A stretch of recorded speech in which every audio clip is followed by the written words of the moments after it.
Chapter 11:11. Moreover, although she was a demoness, she still had her bottom line. Out of sight, out of mind. Seekong Fuling simply turned and left the stream, heading to other parts of the forest through the night.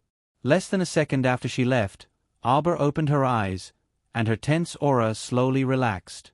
If Seekong Fuling had made a move just now, Arbor would have killed her without hesitation. Because anyone who hindered her from cultivating must go to hell. In a moment, Seekong Fuling had slipped one round around the gates of hell. Arbor didn't care where Seekong Fuling went. She didn't even know this person and closed her eyes. Seekong Fuling didn't know how long she had walked for, but she felt that it should have been the middle of the night. Day and night couldn't be seen in this gloomy mystic beast forest, but according to her estimation, it should be dawn now. Seekong Fuling halted her steps and turned back to take a look. She didn't know what was wrong with that fellow, but she was blind and somewhat dazed. Wasn't it too much for her to leave just like that? After all, she had saved her life before, and all the previous small conflicts could be disregarded. What if that fellow starved herself to death just like that? Then wouldn't she have indirectly killed her benefactor? Seekong Fuling also didn't understand her current state of mind. After being conflicted for a while, she couldn't resist turning around and sprinting toward the stream. However, when she ran back to the stream, she discovered that the little fellow had long disappeared without a trace. And right at this moment, a fiery cloud soared into the sky, boiling over half of the sky. A layer of golden red light descended to the earth along with this fiery cloud, forming a spectacular golden pillar that connected the sky and earth together. Stunned, Seekong Fuling opened her mouth wide and looked up at the horizon. What the F***ck was that? The phoenix egg has descended. A bloodfire phoenix egg. Father, the bloodfire phoenix egg really has descended, Liang Qingqing exclaimed with a slightly agitated expression. Sect Master Liang smiled and nodded. Everyone, be careful. This bloodfire phoenix egg can't possibly have popped out from a crack in a rock. If the phoenix couple is also present, don't do anything and just watch the show. That's right. The sect master of the Heavenly Path sect, Situ Min, nodded. He turned around and said a few words to the excited disciples. The most unlucky ones were Mu Boming, Do Heping, and Qin Guelu. They were originally flying towards Arbor's cultivation ground, but halfway through, they realized that the halo had completely disappeared. At that time, Arbor had already exited his cultivation state and was fighting with the Rakshasa Ghost Sect's sect leader, Princess Rakshasa. Mu Boming and the others lost the location of Arbor's cultivation, so they could only search the vicinity in a daze. However, Arbor continued to wander in the forest. How could they find her? Mu Boming and the others couldn't help but vomit blood when they saw the place where the bloodfire phoenix egg had lit up. It was actually a place that was very far away from them in a straight line. This time, they really had to speed up and run wildly. Along the way, there were disciples who couldn't keep up with their speed and fell behind, but Mu Boming, Do Heping, and the others couldn't care less. They just kept urging themselves to go faster, faster, and even faster in their hearts. Their phoenix egg, they didn't want others to beat them to it. Back to Arbor. Not long after Seekong Fuling left, she also exited her cultivation state. Chapter 11:12. She disliked that the mystic energy next to the stream wasn't dense enough and wanted to move to another place to search. Just as she was casually strolling around, she sensed that more than half of the mystic beast forest was suddenly covered by a surge of restless and dense fire spiritual energy. Hurl! Something fell from the sky and smashed toward her head. In the blink of an eye, Arbor turned around and swiftly stepped away, avoiding the whistling sound of the wind. Boom! That thing smashed into the thick pile of withered grass in the forest. Xiao Mu used her spiritual conscience to look over and saw that it was a strange oval-shaped object that was sitting on the pile of withered grass just like that. Its entire body was overflowing with a red light, and it looked quite big and heavy. She didn't know what the hell it was, but when it fell from the sky just now, it almost smashed through her head. Arbor turned around and was about to stroll around again when she heard a rumbling sound. When she turned around to look, that oval-shaped thing had actually rolled to her little feet. Xiao Mu didn't hesitate at all and directly kicked it flying. Qing Wan, who had silently appeared, couldn't help but cover her eyes with her wings. Didn't I already say not to act cute in front of Master? Master isn't a normal girl at all, okay? She never liked cute things. Master. Qing Wan felt that she needed to remind her foolish master. Pitiful little master, she was actually tricked into this state by the giant ape. A heaven-defying, unparalleled bloodfire phoenix egg fell from the sky and rolled to her feet, but she actually didn't want it. Aber actually didn't hear Qing Wan's voice. She only felt that something had appeared beside her, so she blankly turned her head and looked at Qing Wan. She kept feeling that her mind was blank, but there was a voice in her heart that wanted to tell her, "This weak chicken can't be beaten. Master, this is a bloodfire phoenix egg and can't be kicked. You should pick it up and bring it back." After speaking, she realized that her little master couldn't hear her at all. Moreover, with her current brain, she reckoned that she wouldn't understand what she meant even if she heard. A person who only had the word cultivation in her head basically had zero survival ability. Everything depended on her subconscious instincts for survival. Seeing how she couldn't even feel the hunger in her stomach before, it was obvious how miserable she was now. Qing Wan flapped its wings and flew to the little master's shoulder. Its furry little body nudged her neck. "Poor master, don't be afraid, Qing Wan will protect you." In the next second, the expressionless little master cruelly reached out and slapped it. With a piu sound, it was sent flying. Rumble, rumble, rumble. The bloodfire phoenix egg that had been kicked away strenuously rolled back. Just as it touched Aber's calf, she raised her small foot and made a kicking posture. "Wait." "Pa." Aber couldn't even hear what Qing Wan said, so how could he hear the sound of an egg?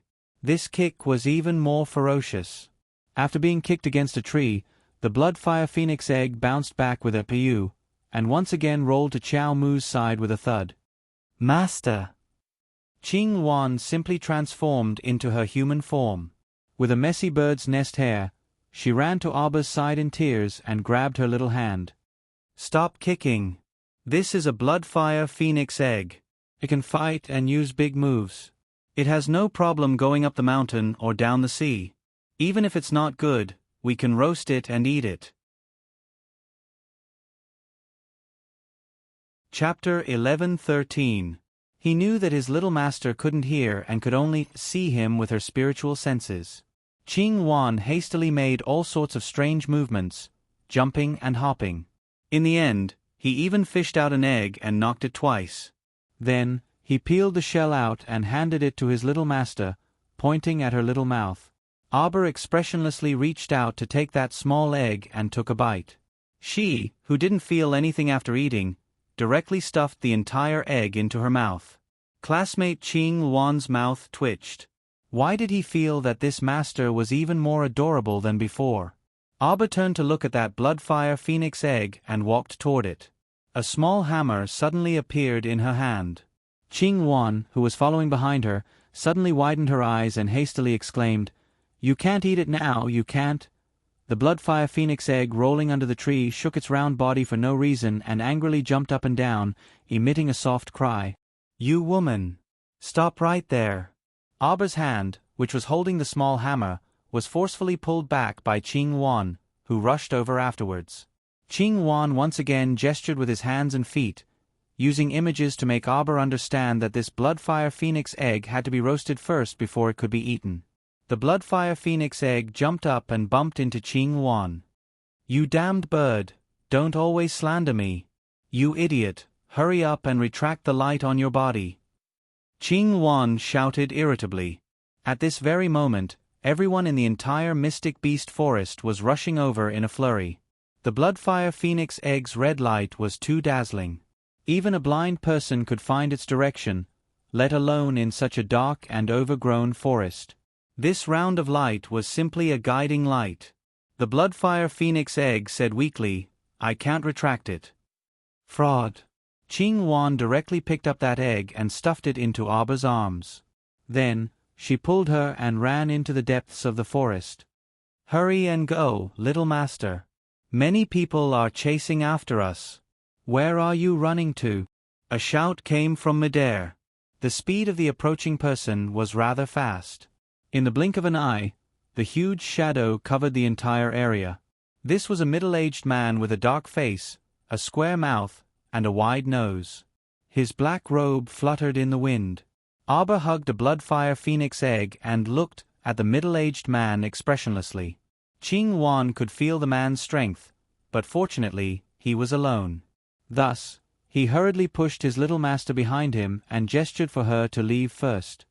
Master, quickly take the bloodfire phoenix egg and leave first. I'll hold them off here. Arbor's eyes flickered. At this moment, it was as if something was about to emerge from the depths of her mind, causing her to inadvertently frown. He pulled Qing Wan's arm and pulled it behind him. The little fellow looked up at the middle-aged man and suddenly threw the bloodfire phoenix egg. The corner of Qing Wan's mouth twitched. Then, she saw that in the next second, the little master turned around and gave a swift and happy flying kick, directly kicking the bloodfire phoenix egg towards the middle-aged man's face. Qing Wan. Actually, after such a long time, he should understand his little master very well. This kind of fraudulent thing was indeed something she would do. She was a little master who could even abandon Lady Holy Water for her own sect. Chapter 11:14. Little Master didn't like cute things at all, so naturally, she wouldn't have much affection for cute things in the depths of her heart. In her opinion, there was only a difference between those who were close and those who were distant. Those who were close should be protected, and those who were distant could be thrown away at any time. For example, this bloodfire phoenix egg right now was just a useless egg that could be thrown away at any time compared to Qing Wan. It was useless. The strangest thing was that middle-aged man. He actually thought that the phoenix egg that his little master threw over was a trap. Therefore, he roared in the air, and his supreme mystic energy pressure increased. His chest and abdomen were filled with swirling mystic energy, and with a boom, he threw down the bloodfire phoenix egg that flew to his side.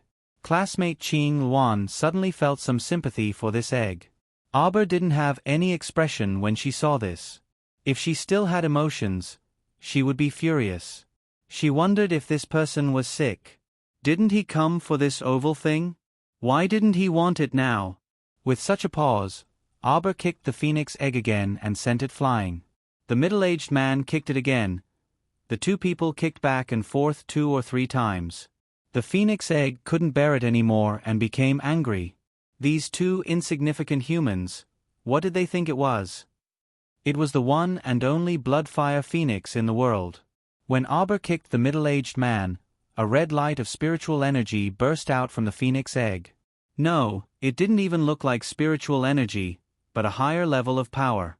This terrifying power directly wrapped around the middle-aged man, and with a loud bang, his entire body exploded, turning into ashes. He died without a burial place. This happened in just a breath's time. The crimson phoenix egg was infuriated, and it cursed the heavens, cursed the earth, and cursed Xiao Mu. It pounced over and fiercely smashed Xiao Mu's large head with a bounce. "You'd mn woman. What do you think this lord is? A ball? You can kick me here and there. This lord doesn't care about face." Arbor looked expressionlessly at the phoenix egg that was jumping in front of her and constantly hitting her little head. She didn't know what it was shouting about. "You bastard! You don't want this lord for this weak little green bird. Do you know who this lord is? I am an ancient bloodfire phoenix egg. This seat can only condense 1 egg every 10,000 years. An ancient bloodfire phoenix egg. This seat is AHHHHH. You idiot! Why don't you come and curry favor with me? What kind of expression is that?" Looking at the egg that was going crazy, Qing Wan kindly reminded it weakly. That egg. What the hell? My name is Blazing Blood. I am the Blazing Blood Phoenix that only appears once every 10,000 years. Blazing Blood Supreme. Great Blood Blaze God. Okay. Great God, great God. Qing Wan's mouth twitched. That, don't shout in front of Master. Her 5 senses are blocked. She can't hear or see anything. I can only use my spiritual sense to take a look." The Bloodfire Phoenix Egg immediately let out a new round of angry roars, which were directed at Qing Yuan. "You stupid bird! Why didn't you say so earlier? Are you trying to anger me to death? Oh! Come over here and gesture to her. Ask her why she doesn't want me. Why?"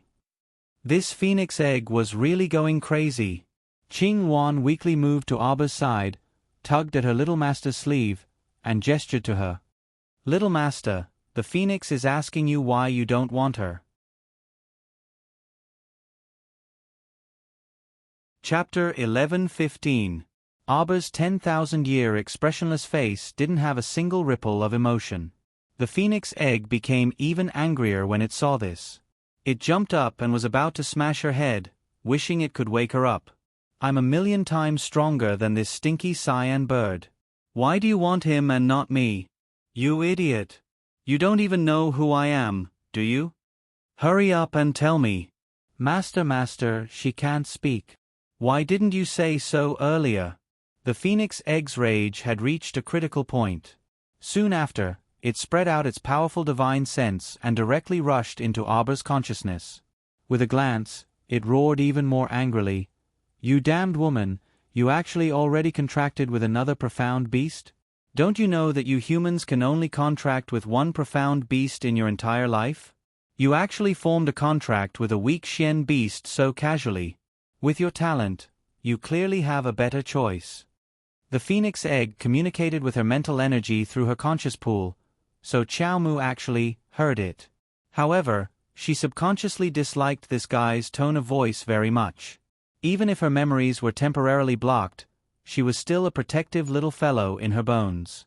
Even if she had contracted a weak, profound beast, she didn't need this damned Phoenix Egg to point fingers at her from the side and make a fuss. "Woman, be grateful to me. Right now, let me help you remove the profound beast contract from before." The Phoenix Egg's voice was complacent. Unexpectedly, Aba wasn't happy. With a move of her spiritual energy, she immediately communicated with it. "You're not allowed to remove it." Even though she didn't know what this Phoenix Egg wanted to do, she subconsciously felt that it wasn't anything good. "Why?" The Bloodfire Phoenix Egg was really angry. He had never seen such a person. A Phoenix Egg fell from the sky. Such a good opportunity was placed in front of her, and she actually didn't firmly grasp it? She would rather contract with a weak chicken than him, the great Bloodfire God? This made his heart extremely angry. "Give me a reason." The Bloodfire Phoenix Egg's voice was no longer soft and cute. Instead, it was filled with an invisible pressure, intensely pressuring Aba. "I don't want you." Qiao Mu impatiently used her mental energy to communicate with him. She took out the sleeping little white squirrel from her chest and stroked its soft fur. The Bloodfire Phoenix Egg was so angry that it was about to burn itself into ashes. He suddenly laughed coldly. "Unfortunately, you can't refuse. This damned human actually wants to reject me?" He wanted to form a contract with her because of her talent. Instead of accepting his gift, he actually wanted to reject it. What a despicable human. On the Phoenix Egg's body, raging flames ignited. Those were the flames of his own anger.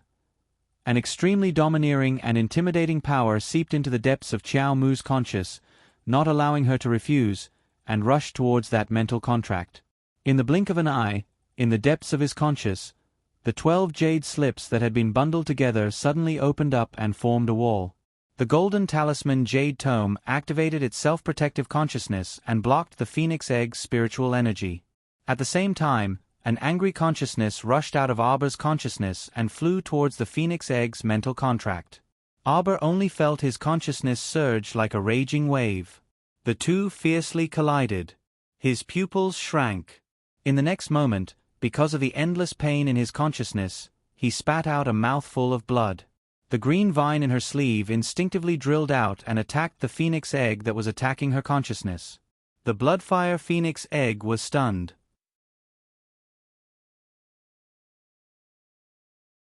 Chapter 11:16. As a result, he couldn't react in time and was hit squarely by the vine whip. However, although he was still in the form of an egg, he was still a Bloodfire Phoenix egg after all, so this vine whip couldn't do anything to him. He just felt very aggrieved and face-slapped. The Bloodfire deity discovered that this little girl really didn't like him from the bottom of her heart. It didn't seem like she was faking it. However, he was clearly the Bloodfire deity, the incomparable Bloodfire Phoenix egg in the world. Who in this world didn't want him? Moreover, when he wanted to forcefully break the mental contract with that weak beast, he discovered that the weak beast wasn't simple at all. There was a powerful barrier in this little girl's conscience that controlled everything with absolute mental defense. He really didn't expect that this little girl, who looked to be only 14 or 15 years old, would have such a strange existence in her conscience. At this time, the second batch of people from Ani Prefecture arrived. Ani Prefecture's disciple, Gong Yang, led more than 50 disciples to Aber's group. He couldn't help but exclaim when he saw her. "It's you!" After so many years, this little girl's appearance was firmly imprinted in the depths of his mind.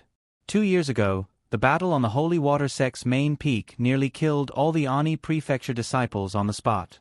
As Hong Jinchuan's eldest disciple and a level 12 mystic cultivator, Gong Yang followed Hong Jinchuan from beginning to end and led his team to trample all over the Holy Water Sect's peaks. Before Aber could open the Chenji treasure blueprint, Gong Yang collapsed from exhaustion. As a result, he escaped a calamity and didn't directly enjoy the Chenji treasure blueprint's attack. He only saw that little girl from the Holy Water Sect madly flinging out a divine weapon and indiscriminately killing many people. Afterwards, he was thrown off the main peak by a huge force and completely fainted. When he fled back to Ani Prefecture's stronghold like a stray dog, he heard from others that his master, Hong Jinchuan's life tablet, had completely shattered. Of the more than 300 Ani Prefecture disciples who went with him to encircle the Holy Water Sect, only a dozen or so escaped. Among them, there were many who were missing limbs and were mentally deranged.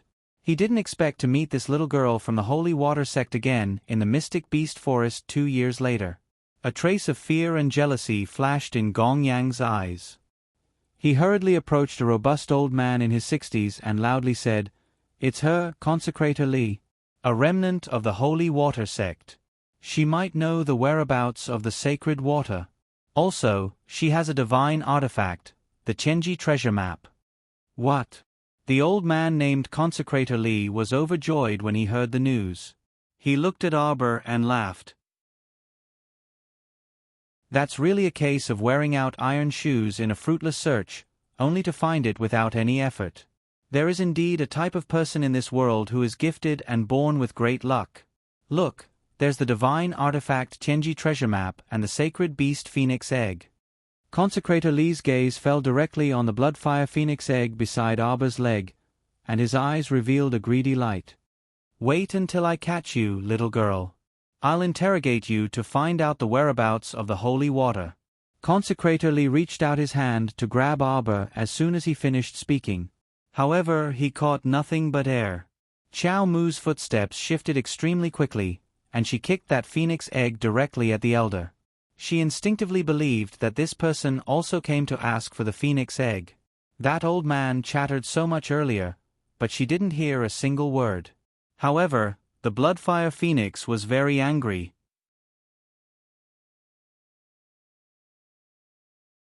Chapter 11:17. In his current situation, he was still an egg after all. Earlier, he had already used all his strength to finish off that middle-aged man in one move. But now, he was powerless to continue. The comical thing was that Pundit Li didn't dare to directly grab that phoenix egg emitting dense flames. He had just shaken out a net from his inner world and originally wanted to catch this egg first. Who knew that this egg was completely conscious?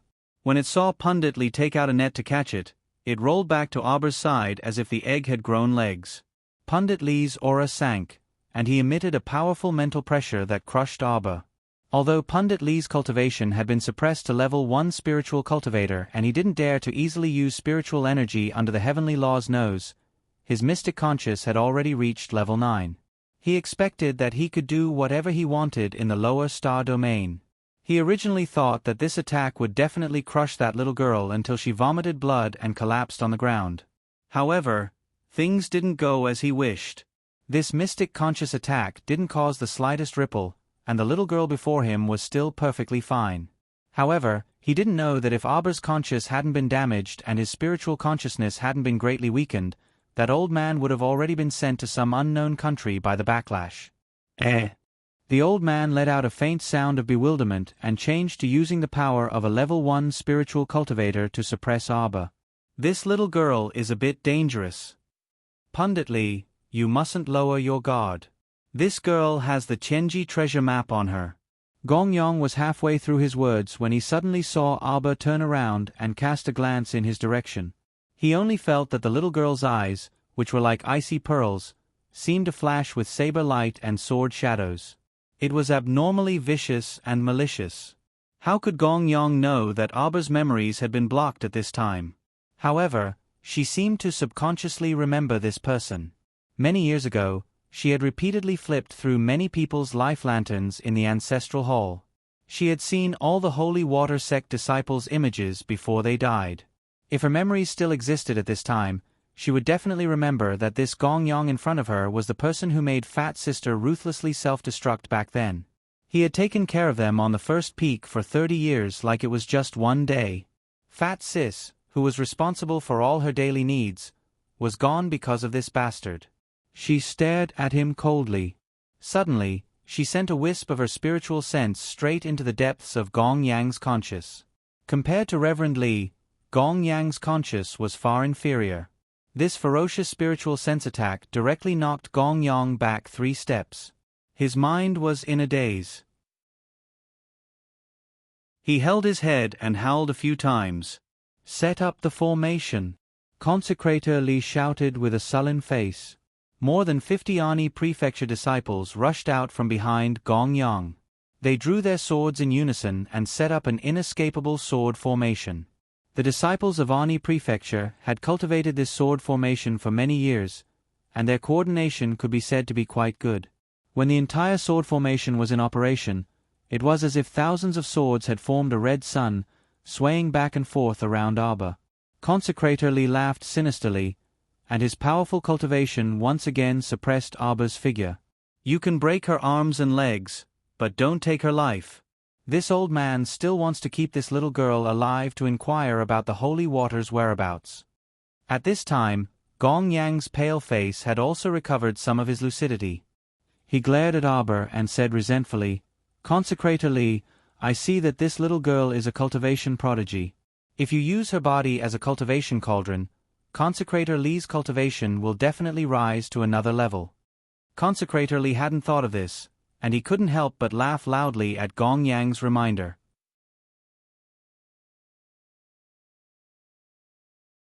Chapter 11:18.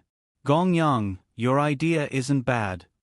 Consecrator Li looked at Aber, who was standing in the sword circle, with a sinister smile.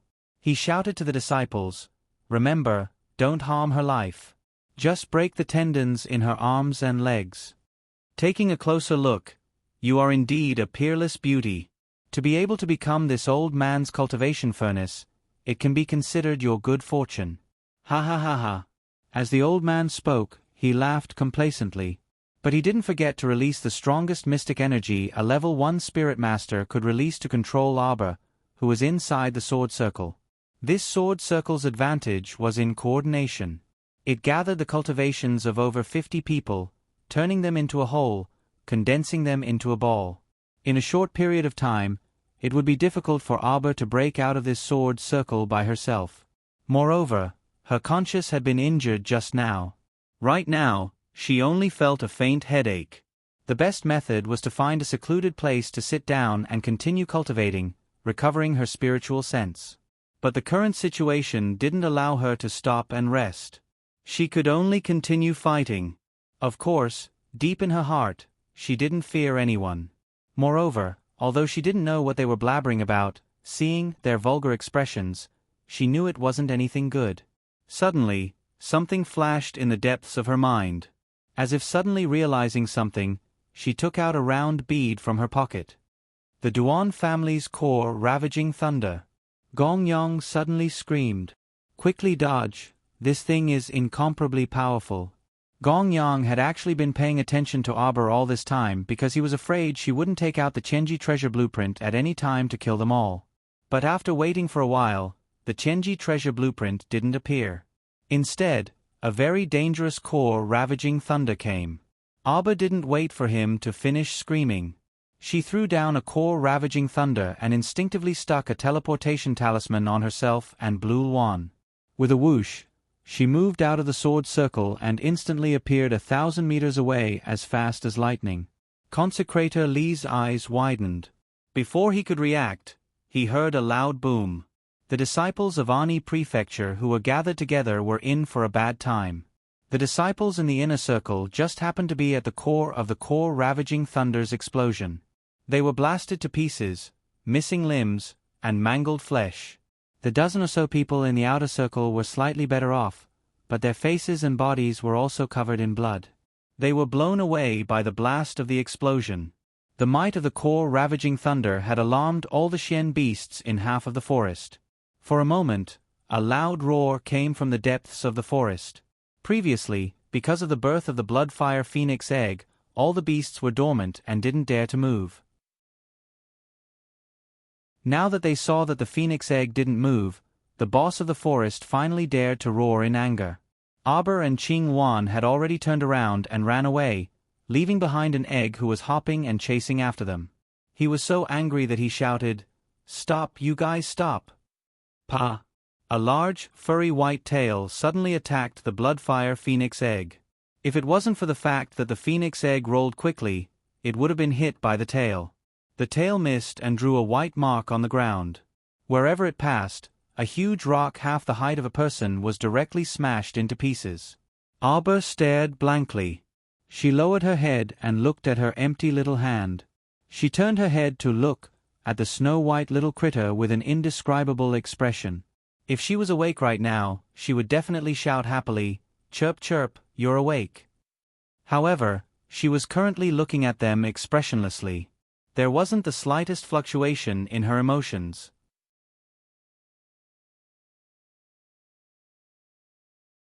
Chapter 11-19. It was during this pause that an E-Prefecture's consecrator Li caught up with an unsightly expression leading a group of defeated soldiers. With a wave of his hand, the remaining dozen or so an E-Prefecture's people surrounded Arbor. But everyone's faces were a bit pale as they looked at Arbor with trepidation. "Stinky girl!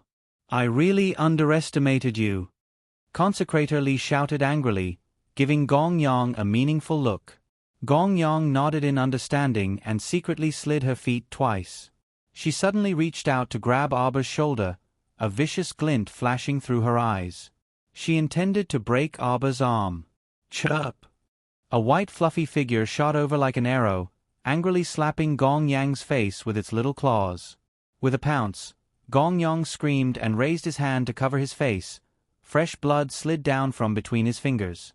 The little fat squirrel's movements were too fast. In just a breath's time, it succeeded in its surprise attack and clawed Gong Yang's eye blind. Consecrator Li cursed "useless thing" in his heart and directly rushed towards Arbor. He sneered and said, "Stinky girl, if you have the guts, try throwing another core ravaging thunder." He wasn't a fool. He naturally knew that a great killing weapon like the core ravaging thunder was an extremely rare item even in a concealed weapon aristocratic family. Confirming that Arbor couldn't possibly have a second core ravaging thunder, Consecrator Li fearlessly struck out 2 palms in Arbor's direction, vigorous mystic energy suddenly encircling her. Gong Yang covered his face with one hand and screamed with a distorted expression, "Consecrator Li, quickly catch this stinky girl." Once Consecrator Li turned this stinky girl into a cultivation vessel, he would definitely make this girl beg for death in order to avenge the enmity of losing an eye today. This hateful girl actually dared to let a weak little mystic beast from God knows where scratch his eye blind.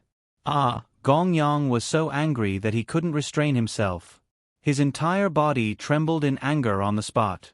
Consecrator Li sneered. This old man's movements weren't slow. While using mystic energy to lock Arbor in place, he had already flashed in front of her and was about to grab her delicate little neck in the next second. Abba suddenly raised his small hand. Consecrator Li was shocked, and he flew back like a bird startled by the twang of a bow. Gong Yang, who was covering his eyes with one hand, also cried out in horror and suddenly retreated. The dozen or so people from the Ani prefecture who had encircled Xiao Mu on the outside also stumbled back a dozen or so steps, glaring at her in terror. Abba looked at the crowd coldly and quietly put down his little hand. Consecrator Li saw that she didn't move for a long time and couldn't help but cry out in anger. This damned brat dared to trick him. The most hateful thing was that there were so many of them, but she actually succeeded in tricking them. How infuriating! Consecrator Li had a fierce look on his face. He jumped up and swept his strong old leg towards Abba's feet. There was anger on his face. The dozen or so and prefecture's disciples once again surrounded him like wolves and tigers. Just at this time, Abba once again raised her small hand and made a small action of throwing a core-ravaging thunder. Consecrator Li was greatly alarmed. He quickly rolled on the ground like a gourd and rolled to the side. He hurriedly opened his defensive barrier and prepared for a full defense. Those dozen or so and prefecture's disciples were so scared that their faces were pale. They rolled on the ground and loudly gasped for breath. They were so scared that they retreated again. However, after half a day, there was still no movement. Consecrator Li and the others were dumbfounded as they looked at the little girl who had played them for a fool.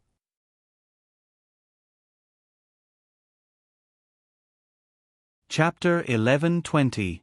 Damn it! Pundit Li's face was already contorted. He was extremely furious. Being toyed with by this wretched girl time and time again, he only felt that his old face was burning hot and he was abnormally embarrassed. Gong Yang covered one of his eyes at the side and screamed urgently, "Pundit, don't fall for her trick. This wretched girl is only scaring us. She definitely doesn't have a large firearm like the core-ravaging thunder on her. She doesn't have it. Don't hesitate, quickly catch her. Don't let her escape." Gong Yang urged from the side, "Don't forget that she's the only one who knows the whereabouts of the holy water. And the Chenji treasure map on her." Xiao Mu blinked, unable to understand why these people kept crowding around her. Logically speaking, they wanted that round egg, and she had already given it to them, but they were still surrounding her, not knowing what they wanted to do. So annoying. It was time for her to cultivate. It was better to kill all these people who were hindering her from cultivating. Otherwise, they would always be buzzing around her like dead flies. Abba separated her palms, and a wave of spirit energy appeared on her body. Suddenly, Pundit Li and the rest were stunned to find that the soil on the ground rolled up the leaves, like a wriggling dragon. An earth-shattering layer of soil suddenly rose up from the ground, turning over and smashing down on everyone. Earth Spirit! Pundit Li was instantly stunned. With his eyesight, he could naturally tell at a glance that Abba was using one of the 5 spirits, the Earth Spirit. This wretched girl had already comprehended the Earth Spirit at such a young age. Comprehending the Earth Spirit in a place like the lower star domain? Or could it be that she wasn't from the lower star domain at all? Pundit Li jumped in fright, and hurriedly retreated, trying to escape from this earth-shattering wall with lightning speed. Boom! The tumbling earth wall came crashing down, instantly drowning the dozen of an prefecture's disciples who had lost their arms and legs and looked like arrows at the end of their flight. Gong Yang saw that the situation was not good, and turned to escape. Suddenly, something round rolled all the way to his feet. Gong Yang lowered his head to look, and his eyes suddenly bulged. He let out a miserable cry, and before he could escape, he was sent flying by a huge explosive force. This time, he happened to be in the center of the explosion of the core-ravaging thunder. How could he survive? His entire body was flung out and ruthlessly smashed into a broken old tree before tumbling to the ground with a boom. His upper body fell to the ground like a puppet, and he couldn't even close his eyes before he died. It was as if he was in complete disbelief that Xiao Mu, this little fellow, would actually carry a second core-ravaging thunder on her and casually throw it away. When Consecrator Li broke through the soil layer and jumped out with a loud shout, he saw Gong Yang's tragic death before he died. His broken body was hanging on half of a withered tree, it was very scary. Consecrator Lee's scalp went numb. He turned around and saw that he was the only one left in the huge Ani prefecture team. This little girl's battle prowess could not be judged based on her current cultivation. High official Lee already had thoughts of retreating. Between treasures and his life, Consecrator Lee still cherished his life. The core ravaging thunder on the little girl was especially terrifying. Compared to what he had seen before, it was even more powerful. It could actually blast Gong Yang, a level 12 mystic cultivator, into smithereens in an instant. How dehumanizing was this? Other than updating normally these 2 weeks, the author has been saving up manuscripts. You guys are looking forward to it exploding even faster. Author status. Open eyes to write manuscripts, go to work, eat, close eyes to sleep. Face with no attachment to life. What TV, movie, outing, it doesn't exist. Alright, there are monthly votes, save them up, vote for me when the double monthly votes are released at the end of the month, moi.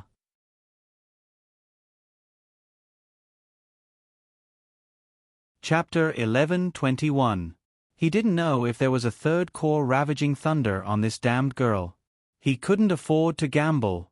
After the earth layer was turned over, Mr. Lee's body was already covered in blood and he couldn't fight anymore. Since he already had the intention to retreat, he made a prompt decision to fly backwards.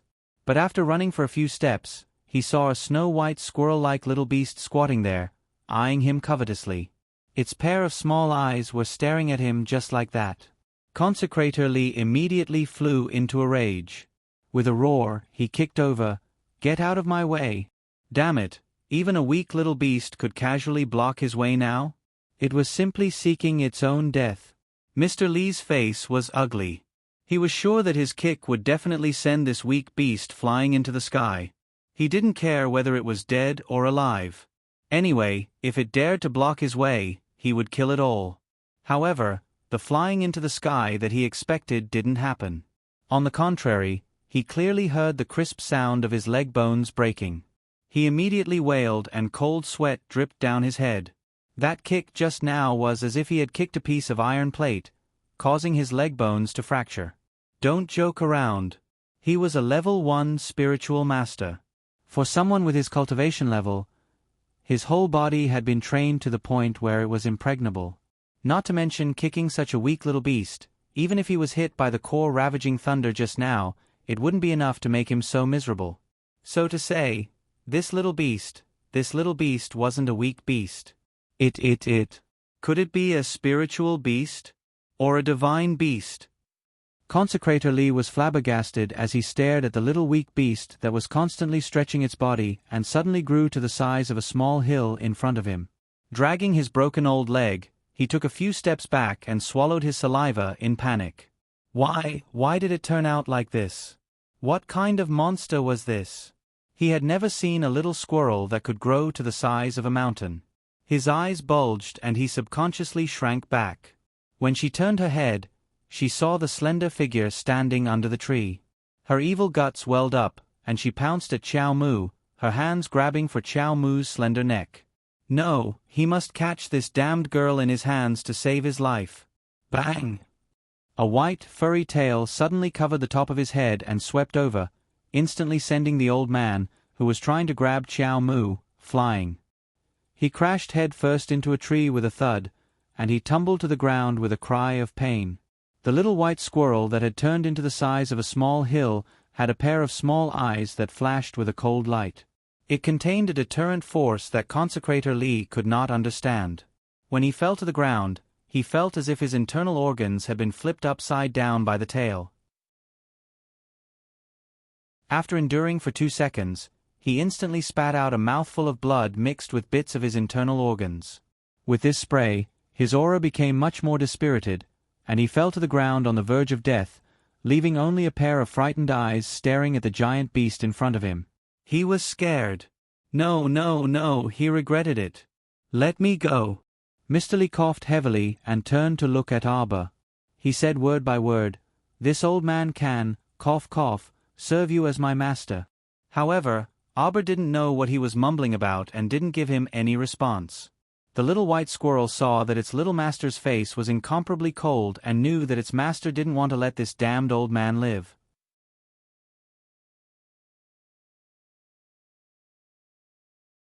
Chapter 11:22. Since that was the case, then he would take care of the old man. His long tail immediately swept over again. Don't be fooled by the large, furry tail that looked very gentle and warm when it landed on consecrated Lee's body. Its might was comparable to that of a giant pillar reaching the heavens. He was instantly smashed into minced meat, and his head was smashed into pieces and buried in the ground. Roar! After the hill-sized squirrel lord finished dealing with the old man, he suddenly roared toward the depths of the forest. The dense pressure spread out, causing the group of small beasts that were originally restless and uneasy in the entire forest, intending to run to the base to attack the humans, to be so scared that they covered their heads and scurried away. One after another, they pitifully retreated back to their own small territories. So terrifying! Even that boss in the forest didn't dare to make a sound at this time. This dense and terrifying aura was clearly on par with the aura when the Bloodfire Phoenix egg was born. Terrifying! The appearance of a holy beast Bloodfire Phoenix egg in the Mystic Beast Forest was already frightening enough. Why did such a big shot appear now? Do Hepping, Moo Booming, and the others, who were desperately rushing toward this end of the forest, were shaken by the little squirrel's roar halfway and tumbled to the ground on the spot. The ground of the entire Mystic Beast Forest was faintly trembling. The members of the group rolled all over the ground. They struggled to get up in a fluster and looked for trees, boulders, and other things to hide behind in their fright. F***CK. What was going on? The two earth-shattering explosions earlier had caused them to look for cover everywhere like quails. Now, there was the roar of a giant beast. Can't you just let me travel happily? After waiting for a while and discovering that there was nothing out of the ordinary in their surroundings, Moo Booming and Do Hepping walked out from behind a large tree with strange expressions. When they turned around, they saw Chin Guelu and the eldest young sir leading a group of people from the Chin estate rushing over at a moderate speed. They didn't appear to be in a sorry state and seemed to be taking a leisurely stroll along the way, which made Family Head Moo and Family Head Do's teeth ache. So everyone is here. Qin Xian looked at the people from the Do and Moo clans with a grin. With a jade-like beauty and a distinguished and elegant demeanor, this eldest young master merely stood there and immediately caused Miss Jilin of the Moo family to blush. Family Head Qin and young Master Qin don't seem to care much about the phoenix egg. Moo Booming tugged at the corner of his mouth with a fake smile. Upon seeing this, Chin Guelu chuckled and said, "It's not about caring or not. Although this phoenix egg is good, there is only one of it after all. Whether or not we can get it depends on fate. Let's just leave it to fate." Moo Booming's lips quivered, and then he laughed in mock embarrassment. Family Head Qin is indeed open-minded. Family Head, if you don't go over now, it'll be too late. Moo Zijuan reminded with a taut face. The red clouds in the sky that had been dyed red by the birth of the phoenix egg were slowly fading away. If he didn't rush over now, he wouldn't even be able to tell which direction the phoenix egg was in. Moo Booming hurriedly responded and nodded. "Let's go." Thus, he no longer argued with the Qin family and hurriedly led the group in the direction of the phoenix egg's flash. The people from the Do family naturally weren't willing to fall behind. Do Hepping cupped his hands at Family Head Qin before hastily leading the group in pursuit. The two groups traversed the great Mystic Beast Forest in tandem as they chased after each other.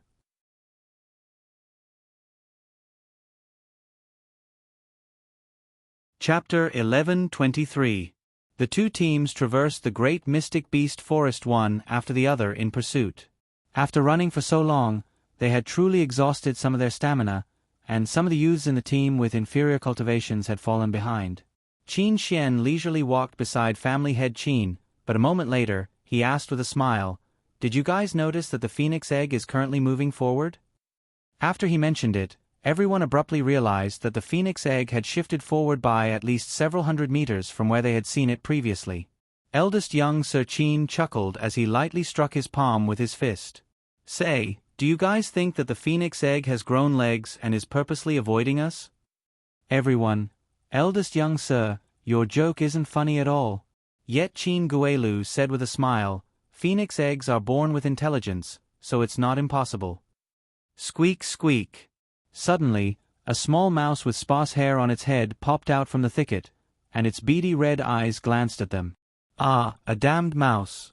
The startled Yang Fengyan's fingers moved slightly, and a burst of mystic energy pounced at that mouse. After a soft, zeng sound, the small mouse was struck by the mystic energy, and it rolled. With a kick of its hind legs, it fled through the thicket in terror. Chin Guelu creased his brows imperceptibly. Mu Jilan suddenly burst out in laughter, and her tone was not without mockery as she said, "You can't even kill a mouse." Yang Fengyan's small face flushed red under her veil.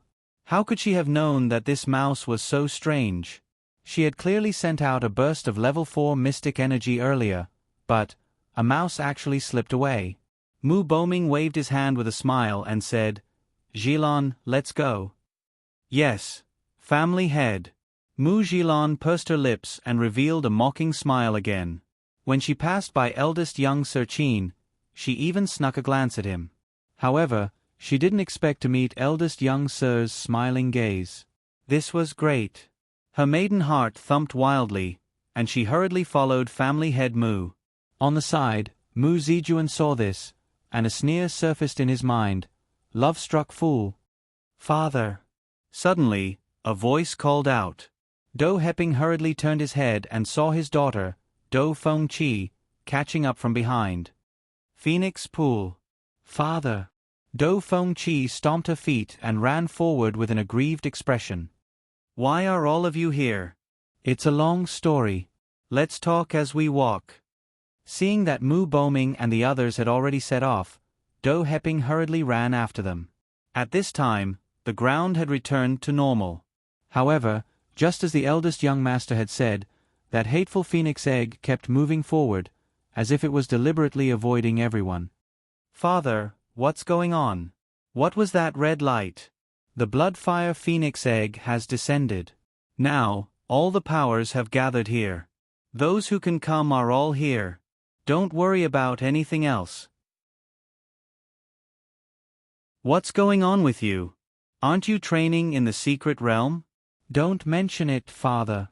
Do Feng Chi angrily stomped her feet. "I was forcefully sent out. It's that woman's doing." "Which woman?" "Who else could it be? The Crown Princess." "What?" Do Heping actually paused in shock before quickly running again. "We'll talk about this later."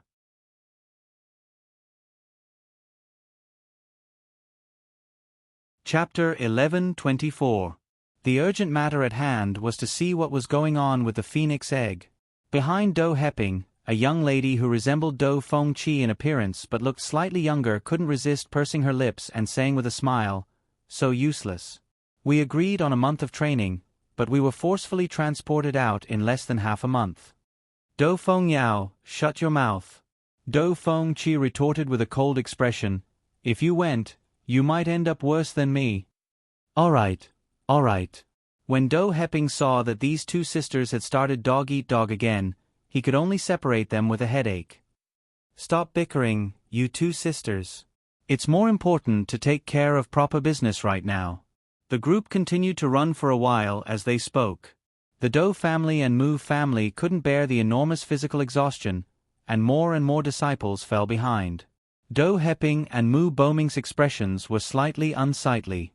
In contrast, Chin Guelu looked nonchalant as he turned to the two of them and said with a smile, "Family head Mu, family head Do, leave it to fate, leave it to fate." "Pooh. Leave it to fate my ass." Do Heping and Mu Boming secretly cursed Chin Guelu, that old fox, in their hearts. "Look at that red light." Mu Jilan suddenly raised her hand and pointed ahead. Everyone looked over and saw that the red light ahead had dimmed considerably, so faint that it was almost indistinguishable. F*CK, the phoenix egg couldn't have been picked up by someone, right? A Qin estate disciple realized the truth. Upon hearing this, Yang Fengyan immediately said indignantly, "Impossible. It takes some time for a phoenix egg to recognize a master. It hasn't even been an hour since the phoenix egg descended into the world. Even contracting the phoenix egg won't be that fast. Qin Guelu nodded, and his gaze flickered as he glanced at eldest young Sir Qin beside him. The latter pursed his lips at him disinterestedly. Let's go over and take a look. That phoenix egg seems to have stopped. That's right, that's right. Although that red light in the forest had dimmed considerably, it finally stopped moving around crazily. Now that everyone had a clear target, they went over quickly.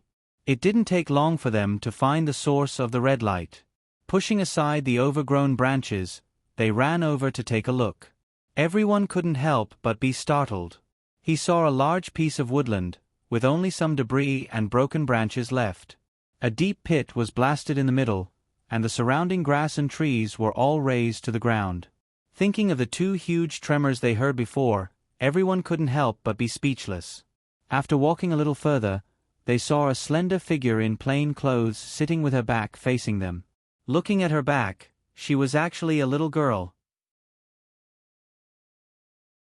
Everyone hurriedly quickened their pace and surrounded him, but they were also very careful to see if there were any traps under their feet. "It's you!" Dou Fengqi circled to the front and saw the young lady's face. She couldn't help but cry out in alarm with a face full of resentment. Qin Guelu was also taken aback, and he involuntarily cupped his hands toward the seated figure. "Miss Qiao." At this moment, Miss Qiao's body was covered in a faint red light, which was very dazzling. She was sitting in front of a group of people. When she heard the sound of footsteps, she didn't move at all. She didn't even bat an eyelid. Seeing this, Dou Fengqi couldn't help but be furious. She rushed forward and pointed at Arbor, then said angrily, "All right. You threw us out of the mystic realm one by one. I thought you would be able to stay in there for a long time by yourself. I didn't expect you to come out as well. Is there any meaning in doing such a thankless task?" Fengqi. Second young Sir Dou frowned slightly as he reprimanded.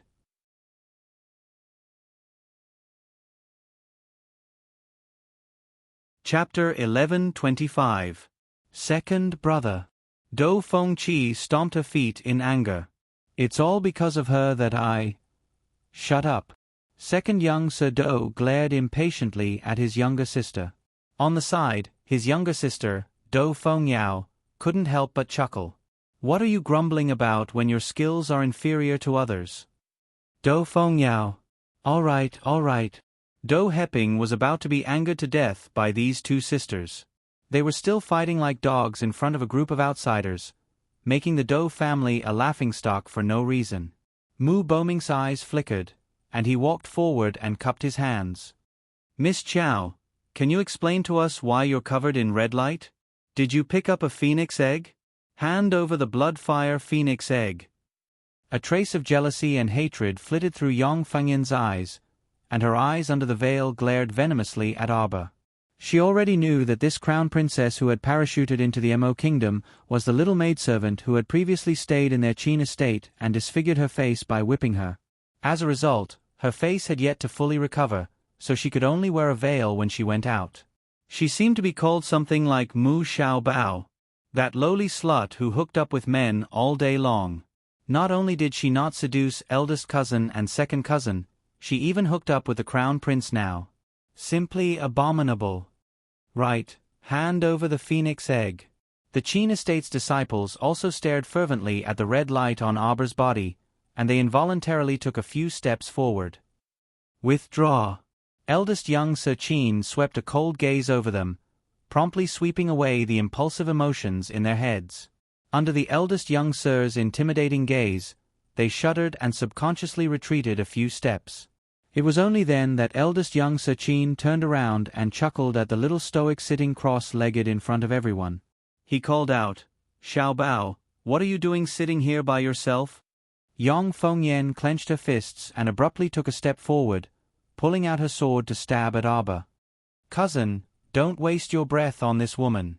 Just make her hand over the phoenix egg." The eldest young Sir nimbly grabbed her arm, a trace of fury flitting through his eyes. "Who told you to attack?" "Ah, cousin, cousin, cousin." Yong Fengyan struggled with a pained expression on her face. Her wrist felt like it was about to break when he grabbed it. Seeing this, Mu Jilan's eyes flashed with a cold light. Her fingertips moved stealthily and an attack talisman shot towards Arbor. Eldest young Sir Qin hadn't expected that Mu Jilan would also suddenly make a move. Unable to stop her in time, the talisman flashed by at an extraordinarily fast speed. He watched as the attack talisman flew towards Arbor, and his heart skipped a beat. Bang! Arbor's figure suddenly disappeared, and Mu Jilan's attack talisman missed. When everyone looked closely, they saw that Arbor's expression hadn't changed, and his posture hadn't changed at all.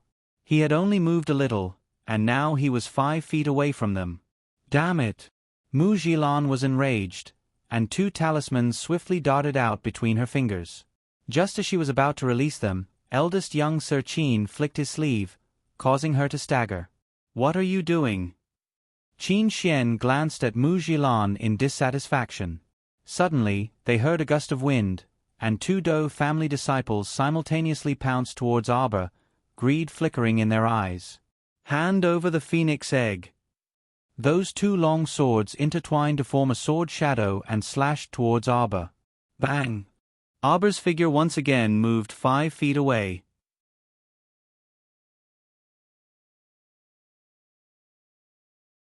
Chapter 11:26. This time, Mu Boming finally saw it clearly, and his expression involuntarily changed as he exclaimed in shock, "It's an illusion talisman matrix." Arbor herself wasn't here at all, so it was useless no matter how they tried to kill her. In the end, they were completely fooled by a talisman matrix. Everyone's complexions were either green or white, extremely unsightly. Mu Boming suddenly shouted loudly, "The illusion talisman matrix can't be too far away from the main body. She's nearby."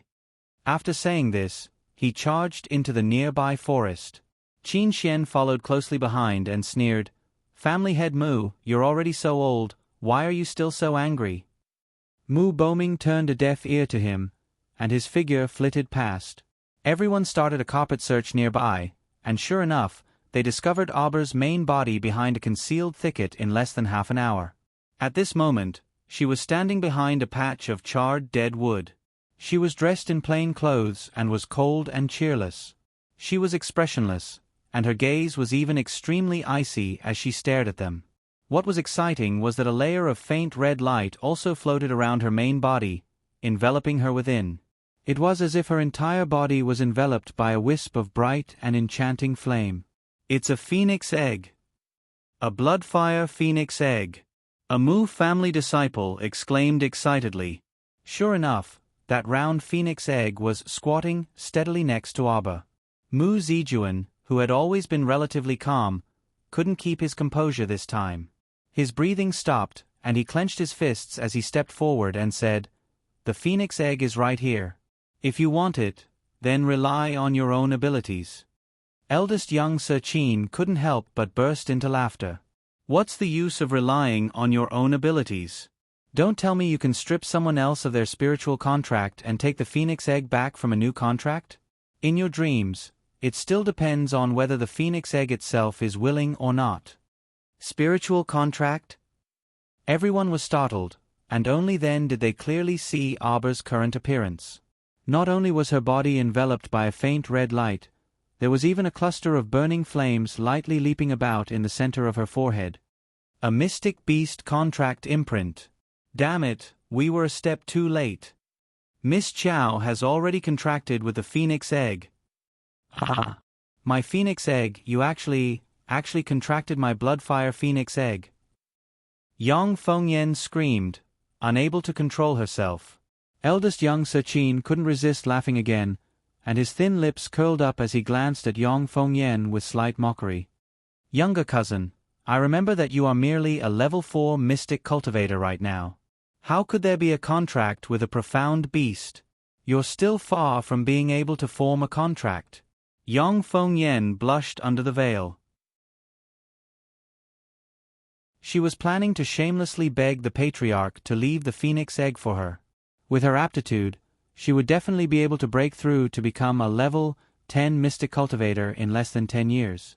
At that time, Wouldn't she be able to form a contract with the phoenix egg? The young master could not be bothered with his ridiculous cousin who was talking to herself. He turned to Arbor and said, "Xiao Bao, is it because the contract is not completed yet?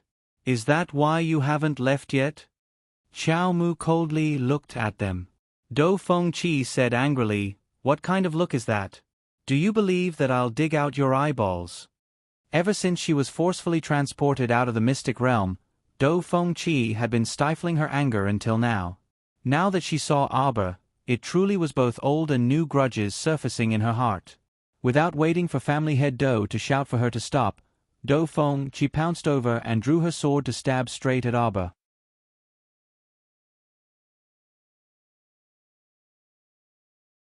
Chapter 11:27.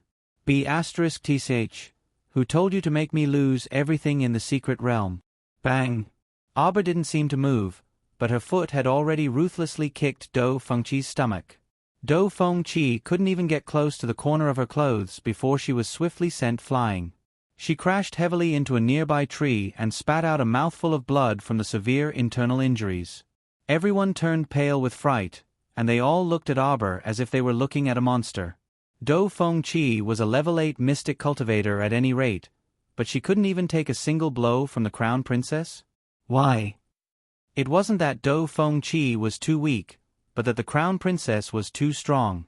They didn't expect that after not seeing her for several days, the crown princess's cultivation would actually skyrocket to this extent. At this time, Arbor suddenly moved.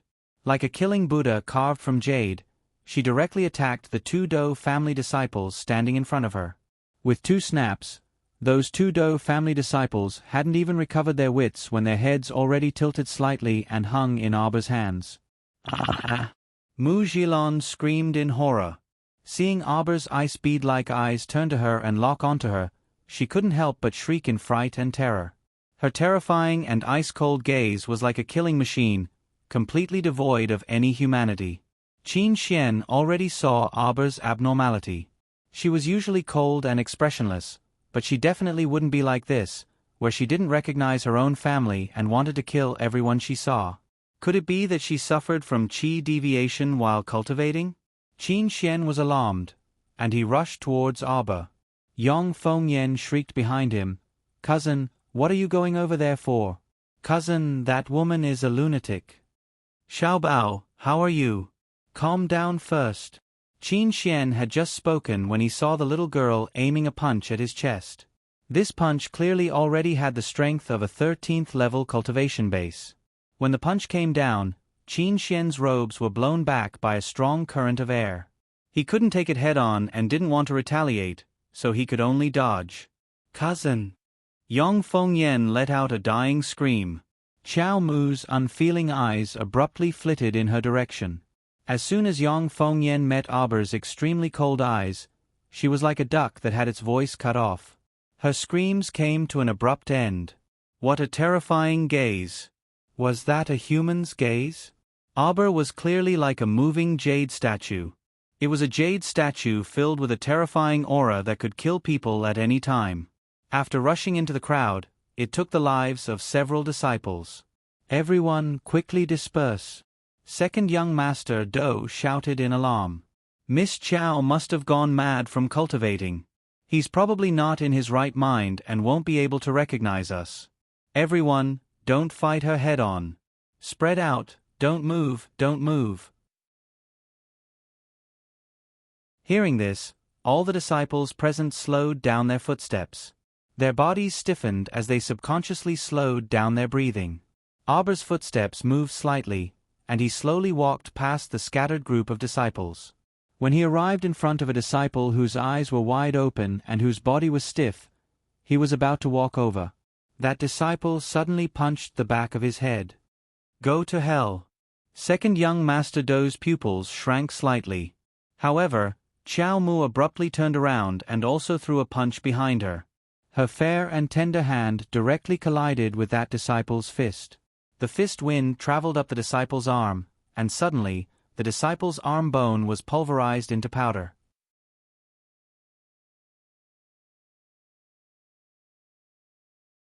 Chapter 11:28.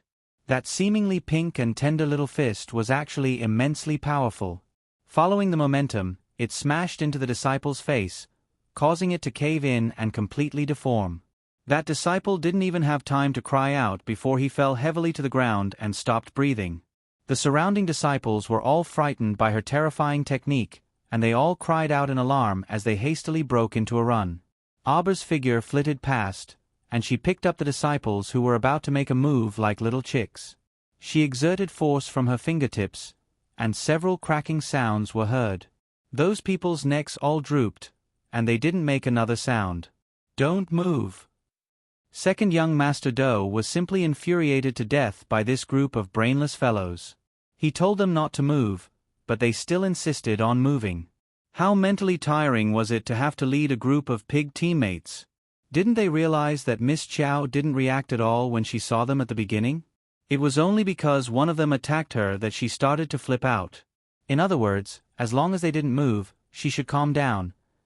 After second young Master Do finished shouting, no one dared to move carelessly in the slightest. Mu Jilin was so frightened that she cried.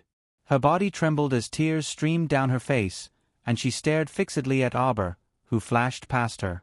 She only dared to slow her breathing and sob softly when she saw that she had gone a bit further away. Within the range of Auber's spiritual perception, there were no longer any enemies obstructing her cultivation. All she saw in her spiritual perception were chunks of wooden dummies, and no one would make a fuss and disturb her. Thus, this little fellow turned around and didn't bother to pay them any more attention. Her plain-colored figure flashed and disappeared into the flowers and trees. When the phoenix egg beside her saw this, it also skipped and followed. Little Bao. Eldest young Master Qin was anxious and was about to chase after her when Yang Fengyan desperately blocked him and shrieked, "Cousin, what are you doing? You want to follow this murderous demoness? She killed so many of our Qin family's disciples just now." Before everyone could breathe a sigh of relief, the trees in front of them rustled, and a large furry head suddenly popped out from within. "Rat!" Yang Fengyan suddenly shrieked, her eyes wide open. A rat that looked like a hill, ah! Who ever saw such a rugged-looking mouse? "Blind!" Mu Zijuan coldly shouted. "It's clearly a large squirrel."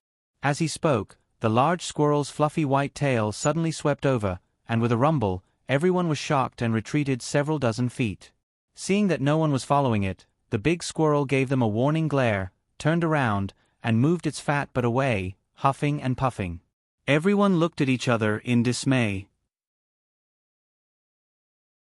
Could it be that it's Miss Chow's Shen beast? A Do family disciple asked weakly. Tisk. Impossible. Where did she get so many profound beasts? Mu Jilin raged. Doesn't she already have the divine bird Qing Wan? Now, he even picked up a phoenix egg to form a contract with. But Miss Chow can draw summoning talismans. Seventh Master Mu also said that the divine bird Qing Wan was summoned by Miss Chow. That's true. Mu Jilin clenched her fists. What's so great about a summoning talisman? Our Mu family also has a summoning talisman. Perhaps it can summon a rare sacred beast. At the mention of the Mu family's only summoning talisman, family head Mu's expression looked like he had stepped on dog poop. Because he discovered that the Mu family's precious summoning talisman had disappeared.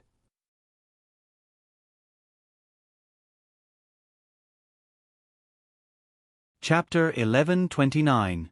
Of course, Mu Boming simply didn't know that his good daughter Mu Chanqian had taken this family treasure summoning talisman and offered it to Master Black Cat. After Black Cat died in Nimpan Tower, this Mu family's soul summoning talisman also vanished into thin air. After Auber distanced itself from the crowd, it searched for a suitable place to cultivate as usual. Wherever Auber went, this egg would hop there. As it hopped, it would chatter non-stop. What are you angry for? I'm the one who should be angry. I, the great Bloodfire deity, want a contract with you. You're still being picky and picky. I really don't know where you monster came from. How can there be someone like you in this world? Qing Wan walked next to this egg and said expressionlessly, "Don't grumble anymore. Master doesn't even recognize me and little Chirpy, let alone a strange egg like you." "What egg?" This one is the great blood-fire deity, Qi Shui. Qingwan speechlessly swept a glance at this egg that would go crazy from time to time. Where exactly did you pop out from? Underground. This one has been dormant for so many years and finally woke up. I didn't expect that the other person wouldn't be willing to choose me as master. You really popped out from a rock? Qingwan asked curiously. If Eggy had eyes, it would definitely glare fiercely at Qingwan. If it wasn't for the fact that when it infiltrated the little lady's conscious and clashed with the D*MN squirrel's mental contract, it might not have been able to successfully contract with this D*MN child. But speaking of which, this master of his really was an oddball. Humans usually could only have one contract beast in their lifetime, but her mental strength was enough to contract two. Moreover, he and that white squirrel weren't ordinary mystic beasts. If a normal person's mental conscious encountered a saint-level contract beast, they would have long exploded and died, or become an idiot from the backlash of failing to contract. But she didn't. It was just that when the two sacred beasts' mental strengths clashed in her conscious, it caused a certain amount of damage to her conscious. This was also quite strange, alright? At that time, the Bloodfire Phoenix egg thought that the little squirrel was just a weak beast and that it could expel it from Aba's conscious with just a wave of its spiritual power. However, he didn't expect the other party to be evenly matched with him. Two powerful psychic powers flipped around in Aba's conscious at the same time. If it was anyone else, they would have been foaming at the mouth and killed on the spot. Fortunately, she had the golden talisman Jade Tome to protect her in Aba, which allowed her to survive the calamity. The phoenix egg jumped a little and noticed that there were extremely loud footsteps coming from behind it. He hurriedly jumped into Qingwan's arms and said in a proud voice, "This lord is tired, I'll allow you to carry this lord." Qingwan. She suddenly had an impulse to grab the hammer in her master's hand and smash this broken egg to death. Admit it if you're a coward. He was really asking for a beating with that arrogant look on his face. Squeak, squeak, squeak. A hairless rat suddenly crawled out from Aba's foot. No sooner said than done, Aba didn't even blink. Out of instinct, it instantly pierced through the rat's head with an ice blade. Qingwan shook its body and muttered to itself, "It can't be a mutated zombie rat or something like that, right?" He felt that his master seemed to be abnormally sensitive to zombies and even mutated zombie beasts. If it was an ordinary rat, his master might not even look at it. But now... Squeak, squeak, squeak. Suddenly, 4 or 5 rats crawled out from the bushes. Xiao Mu sent several ice blades flying over with an abnormally fast swish.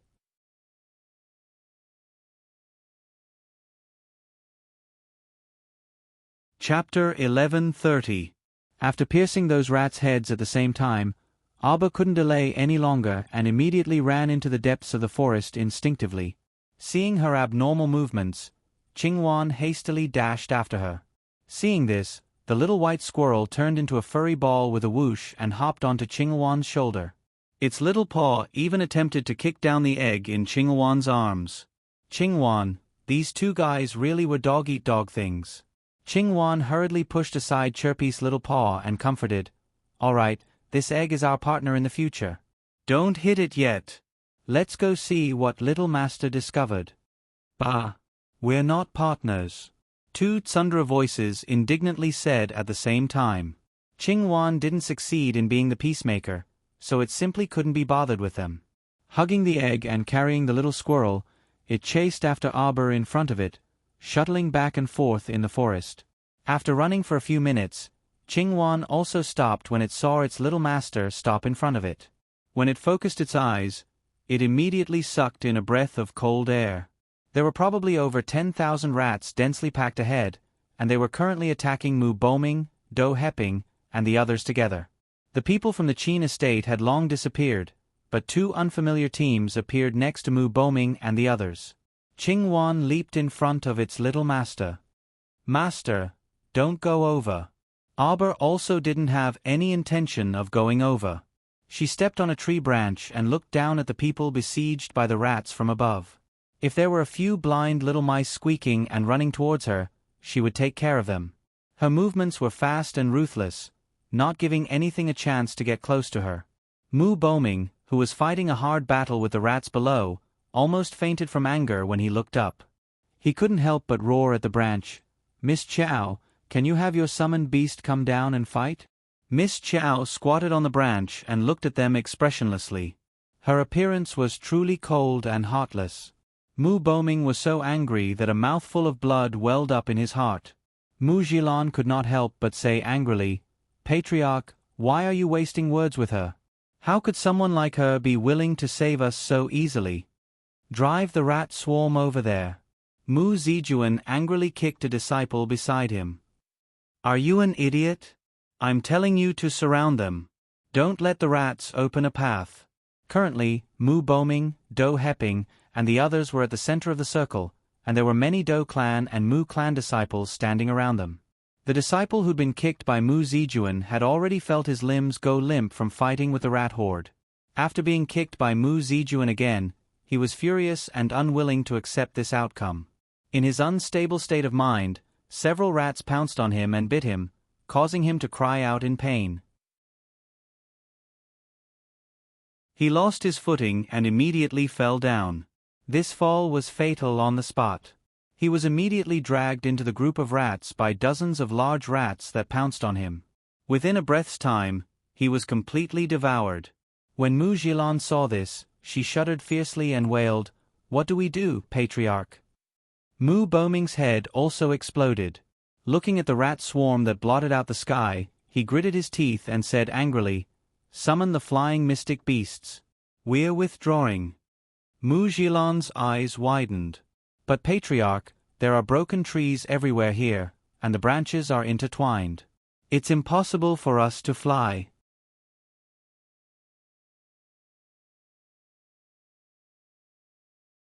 Chapter 11:31. We have to fly even if we can't. Mu Boming roared angrily and immediately summoned his flying steed. However, that big fellow bumped into a broken branch as soon as it came out. It flapped its wings twice but actually didn't fly up. Instead, it was scraped by all kinds of overgrown branches, almost falling crookedly into the zombie rat swarm and getting bitten by the rats. Mu Boming was so frightened that he promptly put away his flying mystic beast. His head was drenched in cold sweat as he shouted, "I really can't summon it. Family head Mu, if this continues, will quickly exhaust our physical strength and become the rat swarm's dinner," a middle-aged man said indifferently. He had a scholar's headscarf wrapped around his head, making him look rather scholarly. He held an iron dagger axe that was neither long nor short, but his movements were swift and decisive. With a swing of the dagger axe, he could get rid of a dozen or so large rats. "Your Excellency High Priest, then what method do you have to help us escape?" It turned out that after the Qin Estates people left, Mu Boming and Do Heping's teams encountered people from Siming Manor and Beijing Manor. This scholar was none other than Siming Manor's renowned High Priest. He was the one who had divined the abnormal changes in the heavens this time and then announced it to the world. A woman covered in a white veil stood next to the High Priest. She was Siming Manor's eldest heavenly daughter, and her entire body emitted an awe-inspiring and inviolable heavenly daughter aura. She couldn't help but furrow her curved brows at these filthy rats, and she grumpily said, "It's our bad luck to encounter you people." Previously, their two great manors' journey had been smooth and unhindered, but they didn't expect to encounter this rat swarm as soon as they encountered Do Heping and Mu Boming's group. They didn't even know if this rat swarm was charging at them. Mu Boming suffered in silence, but he didn't dare to offend the eldest heavenly daughter, so he could only turn around and look at the High Priest. "Your Excellency High Priest, how about we try a fire attack?" The High Priest shook his head. "Normal fire can't burn in this damp mystic beast forest at all. Unless there's a deep crater like the one we saw before caused by a large firearm explosion." Do Heping raised his head to look at Abba, who was squatting on the tree branch, and the corners of his mouth twitched involuntarily. Miss Chow was sitting on a tree branch that was as thick as an arm. Beside her was a young and handsome man who was crouching, holding a phoenix egg. His two hands were holding a jar of plums and some unknown snacks, and he was feeding her. Qing Wan always felt that his little master was really miserable during this period of time. Being half-starved every day, he had lost a lot of weight. If her stomach didn't rumble, she wouldn't even remember to eat. If her stomach rumbled, she wouldn't even know to eat. The previous little master was someone who enjoyed delicacies and fruits every day. This period of time was really too miserable. Even if he ate something, it was like chewing wax. He couldn't taste anything at all. Taking advantage of the idle time, Qing Wan took out the snacks she had hidden and fed them to her little master. "Miss Chow, you have a firearm on you, right?" Do Heping forcefully suppressed his bellyful of irritation and tugged the corner of his mouth at Chow Mu with a fake smile. There was no doubt that the crater caused by the large firearm explosion was definitely this Miss Chow's doing. She was the only one who had a good relationship with that Duan family's young sir, so he might have given her the firearm. That's right, it was her. When we left the Mo Kingdom capital for the Mystic Realm.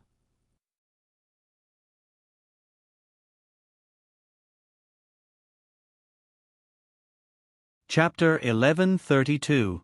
I saw it when the Duan family's Duan Yu gave her a box of concealed weapons. Do Feng Qi shouted agitatedly, quickly take it out and throw it." Second young Master Do furrowed his brows and forcefully tugged at his sister's arm. Do Feng Yao couldn't resist snickering. "Are you on good terms with her? Why should she help you?" Do Feng Qi angrily turned to glare at her. "Shouldn't we help each other at a time like this and force these zombie rats to retreat first?"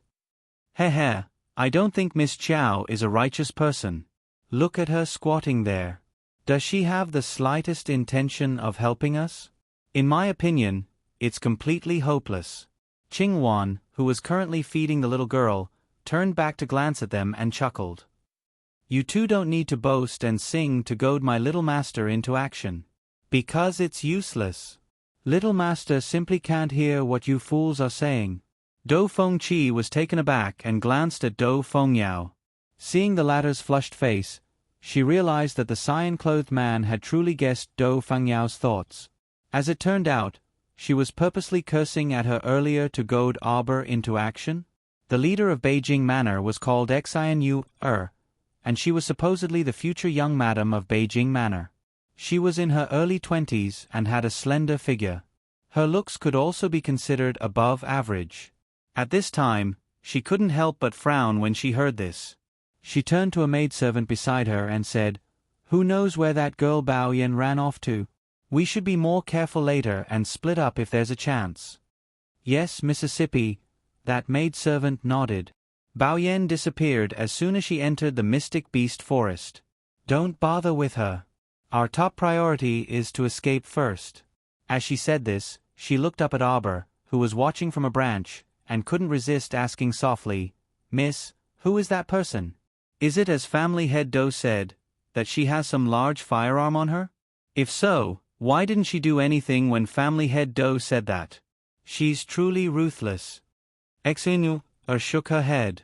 Although she didn't have much contact with this girl, judging from the tone the Do family and Mu family members spoke to her, their relationship didn't seem to be good. It was their business whether they wanted to help or not. How could they force it? At this time, a wave of strange movements suddenly struck. The group of corpse rats seemed to have gone mad, launching a more violent attack than before, desperately pouncing on the crowd.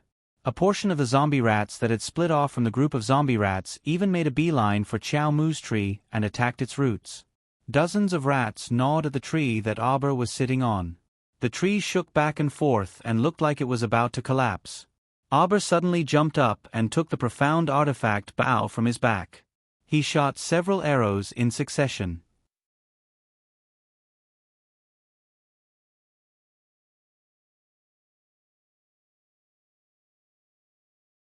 Chapter 1133. A gigantic long tail shot out from behind the person who had captured Chow Mu and smashed straight at the attacker's back. Bam! A huge sound rang out. The Raksha princess raised a saber and killed a small rat that darted out from Arbor's neck. She picked up Arbor and swiftly leaped up, lightly jumping onto a nearby tree. As it turned out, she had stabbed a large rat beside Arbor's neck. Afterward, the Raksha princess actually turned around and smiled benevolently at Arbor. Anxious, Qing Wan flew forward and angrily asked, "What are you doing?" Princess Luosha's lips curled up ever so slightly, and she smiled almost imperceptibly.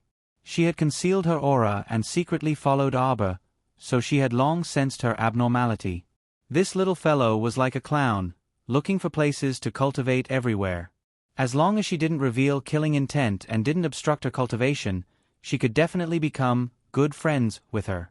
The reason why she was so ruthless to her in the beginning was most likely because she had stepped into her array when she was chasing Sikong Fuling and delayed her cultivation. This child was probably either dumb or stupid, the Raksha princess secretly thought. The Raksha princess snapped her fingers, and a huge wave of rats rushed toward Qing Wan. Seeing that the two beasts of Arbor were surrounded by rats, a dark glint flitted across the Raksha princess's eyes. She directly pulled Arbor through the forest and headed in a predetermined direction. Qing Wan swept away a huge wave of rats with a slap and tucked the egg under her armpit with her left arm. She immediately darted up a tree and called out to Chirpy, who was happily beating the rats, and hurriedly chased after her master. Eggy, F***CK, F***CK, F***CK, F***CK. Sir Chishua angrily roared, "You'd asterisk men green bird, don't clip me. Put me down." Oh. This posture was simply humiliating the country and didn't have the slightest bit of a holy beast's dignity. Woo. Freaking wait until I recover my true phoenix body, I'll destroy you in a matter of minutes. Qing Wan didn't care so much and directly scurried up Chirpy's mountain-like body with the egg. She anxiously pointed ahead. Hurry and chase. The fat squirrel took its chubby steps as it shuttled through the forest with great agility. At this moment, Princess Luo Sha brought Arbor to a place with dense mystic energy and pointed ahead. His meaning was very clear. Cultivate. When you reach a critical juncture in your cultivation, this old lady will take your dog life. What a joke. Of course she had to get back at them. Could it be that he had given this wretched lass a beating for nothing? Moreover, she felt that the wretched girl must have some hidden secrets. Otherwise, it would be impossible for her to be so strong that a single mental attack could make her flee in defeat. This wretched girl's current realm was at most at the 13th level, but her spiritual sense was several levels higher than his. That was why he was able to defeat her in one strike. Princess Luo Sha didn't believe that he didn't have any secrets. Qiao Mu glanced at her surroundings. Needless to say, the place that Princess Luo Sha chose was really not bad. The mystic energy in the surroundings was even denser than the stream that Sikong Fuling found previously. Arbor nodded satisfactorily and pattered to the tree in front to sit down. As expected, he entered into a cultivation state as though there was no one around. Princess Luo Sha was a little anxious, afraid that those cute little rats couldn't stop Arbor's beasts. Seeing that Arbor had closed his eyes to cultivate for a short while, she quietly approached and fished out a box of medicinal powder from her sleeve.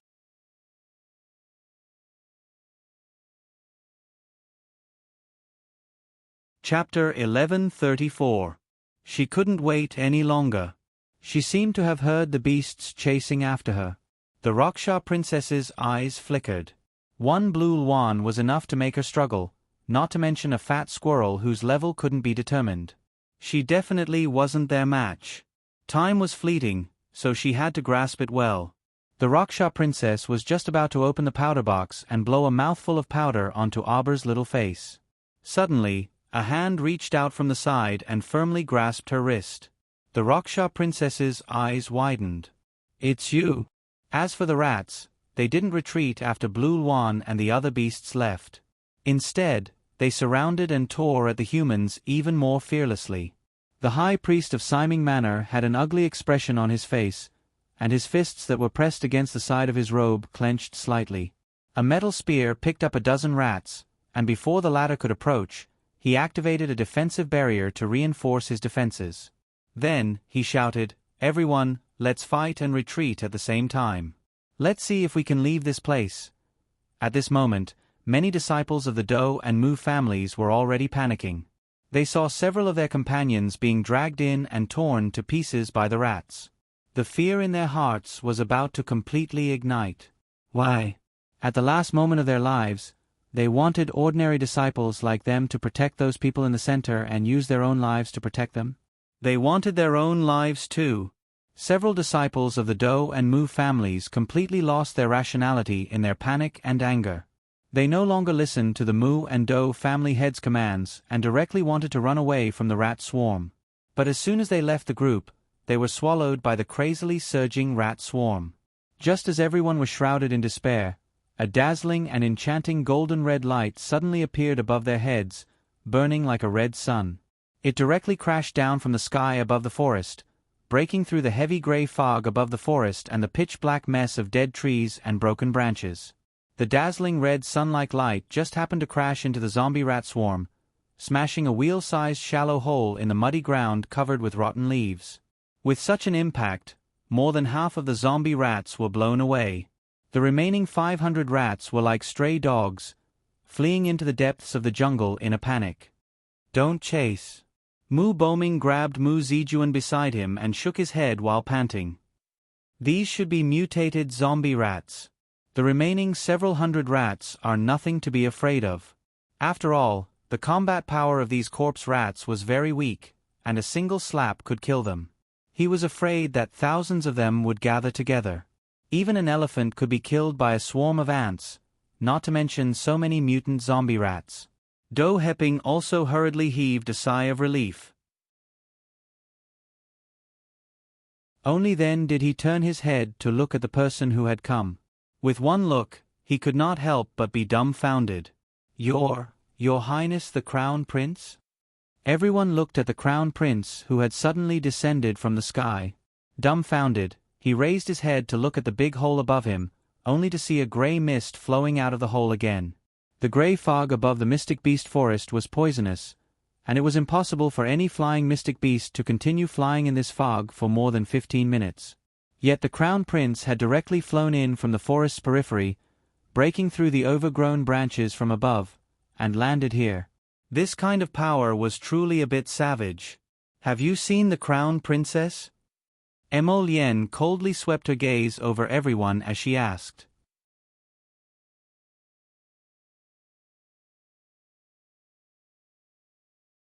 Chapter 1135. The hearts of Do Heping and the others instantly sank with a thump. They were done for. Previously, they had even teamed up to snatch the phoenix egg on the Crown Princess. When they made their move, how could they have imagined that the Crown Prince, who loved his wife as much as his life, would rush to the mystic beast forest from the Mo Kingdom capital? The Crown Prince's aura was so powerful that they didn't dare to defy him in the slightest, much less tell him the details. When Prince Mo saw that no one uttered a word and that everyone's eyes were flickering with uncertainty, the uneasiness in his heart grew increasingly intense. "Could it be that you people have teamed up to bully the Crown Princess?" As soon as he finished speaking, the pressure on Prince Mo's body surfaced bit by bit, as if about to erupt in the next moment. "No, no. How would we dare?" Do Heping hurriedly sent a look to a disciple beside him.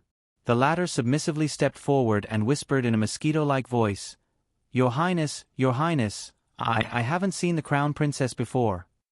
Prince Mo's deep and cold gaze landed on him as if he was looking at a dead person. Such a terrifying gaze caused the disciple who spoke to start trembling for no reason. An extremely powerful pressure spread out like a cold mist, pressing down on everyone present like a mountain. Even Simon Manor's high priest's breathing also stopped, and he looked at that slender man who was like jade and bamboo in disbelief. What a powerful divine sense pressure. In front of him, it was as if everyone was a bunch of ants, unable to raise their heads at all. Everyone was drenched in cold sweat. Some of the weaker cultivators had already been crushed by this terrifying pressure and were forced to kneel on the ground.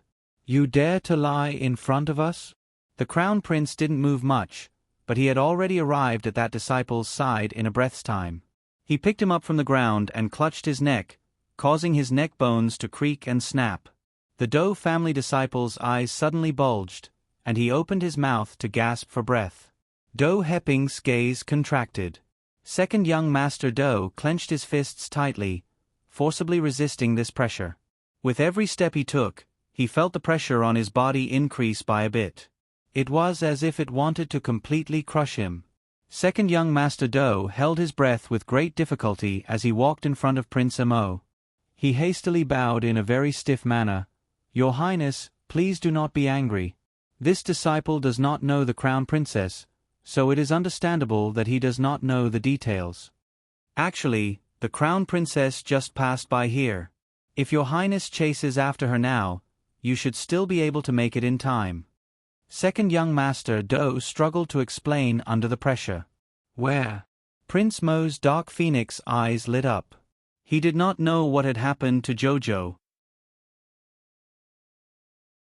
Jojo did not communicate with him through the jade talisman. He could only feel a faint aura, but he could not pinpoint the exact location. He felt a deep sense of unease in his heart. He shouldn't have let her come to this mystic beast forest alone. The crown princess went that way. Second Do pointed in a direction. Prince Mo moved towards the depths of the forest with a whoosh. Seeing his speed, second young master Do's gaze involuntarily contracted, and he hastily said, "Your Highness, please be careful. The crown princess seems to have suffered a chi deviation." Prince Mo's phoenix eyes were slightly startled, and he paused. "Someone come." Whoosh whoosh whoosh. Thousands of figures as fast as the wind instantly landed around him.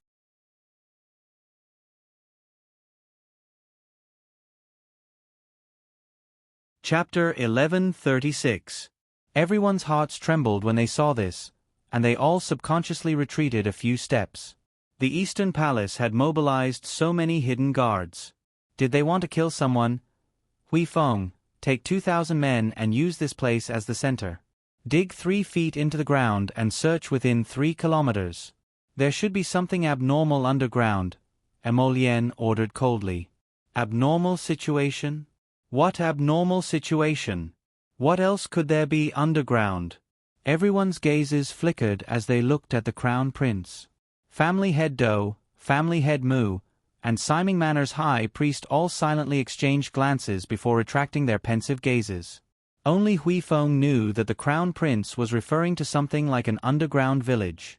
The crown prince suspected that there was an underground village cultivation base here. "Yes, your highness." Hui Feng accepted the order. "The rest of you, follow this monarch to find the crown princess." Emolien coldly tossed out these words as her frosty gaze swept over everyone present. Then, her figure darted into the forest. It wasn't until her figure completely disappeared that everyone couldn't help but exhale softly. Just now, the pressure that the crown prince gave them was truly too heavy. When he was present, everyone's breathing had clearly slowed and lowered.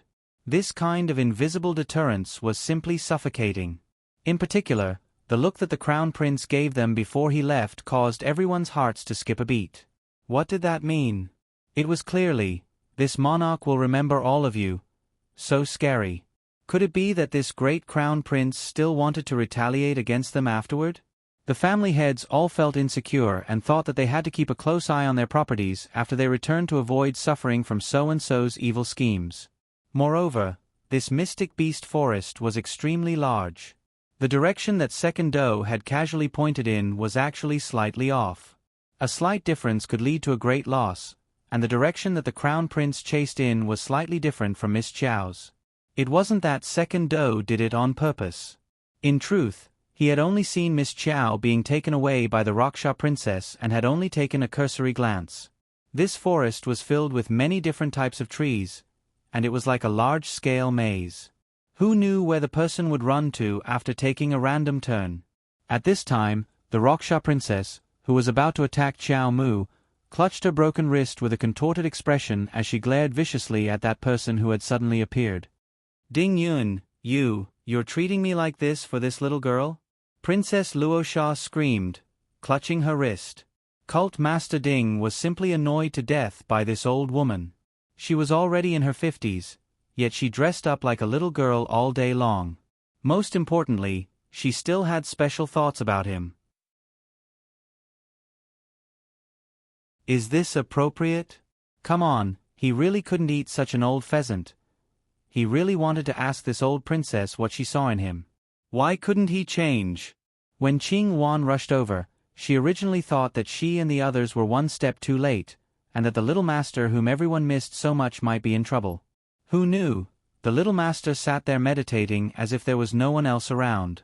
Instead, he saw a man and a woman fighting fiercely. Even if Princess Luo Sha was at her peak, her cultivation was still slightly lower than Cult Master Ding's. Moreover, her conscience had suffered a blow earlier, so it was very strenuous for her to fight now. After exchanging several moves, Cult Leader Ding saw an opening and without the slightest bit of mercy, he flew up and struck heavily on the pit of her stomach from a distance. Princess Luo Sha rolled into the forest like a sparrow hawk with its string cut.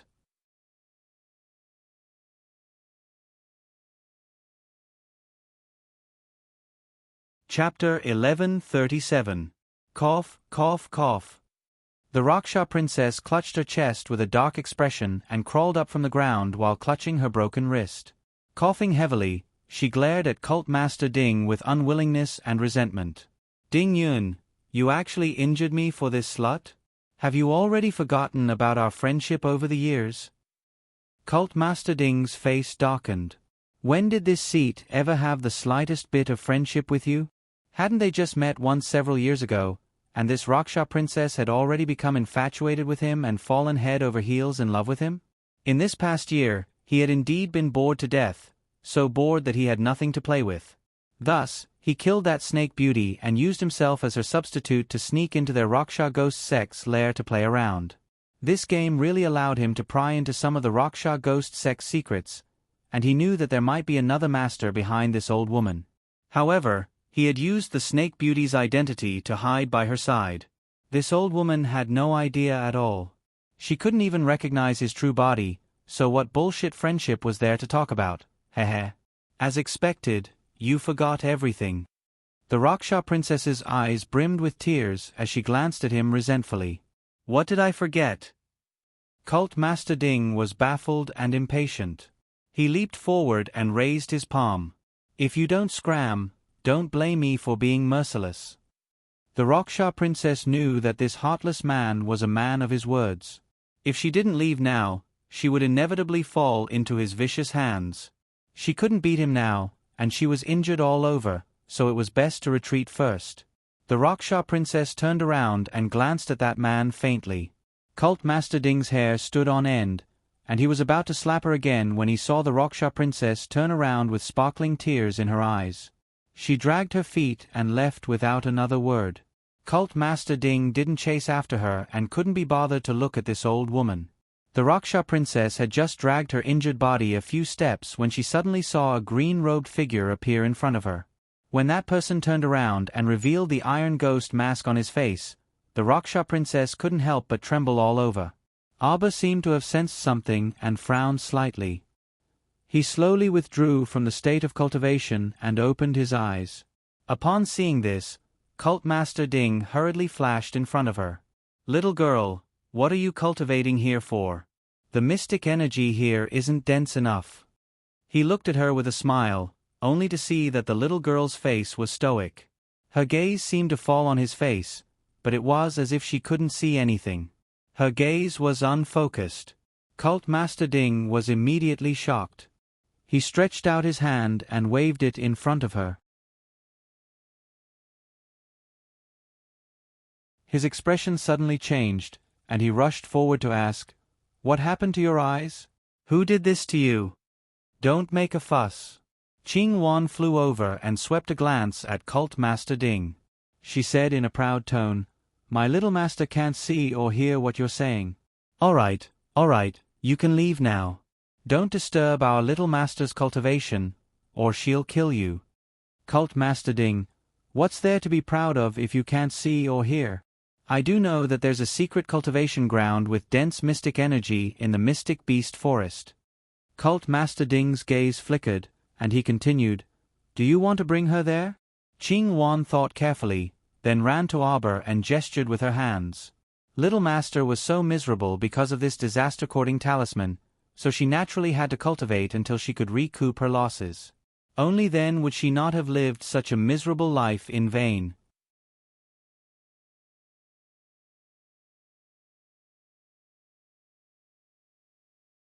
Chapter 1138. Cult Master Ding was a bit speechless as he watched from the side.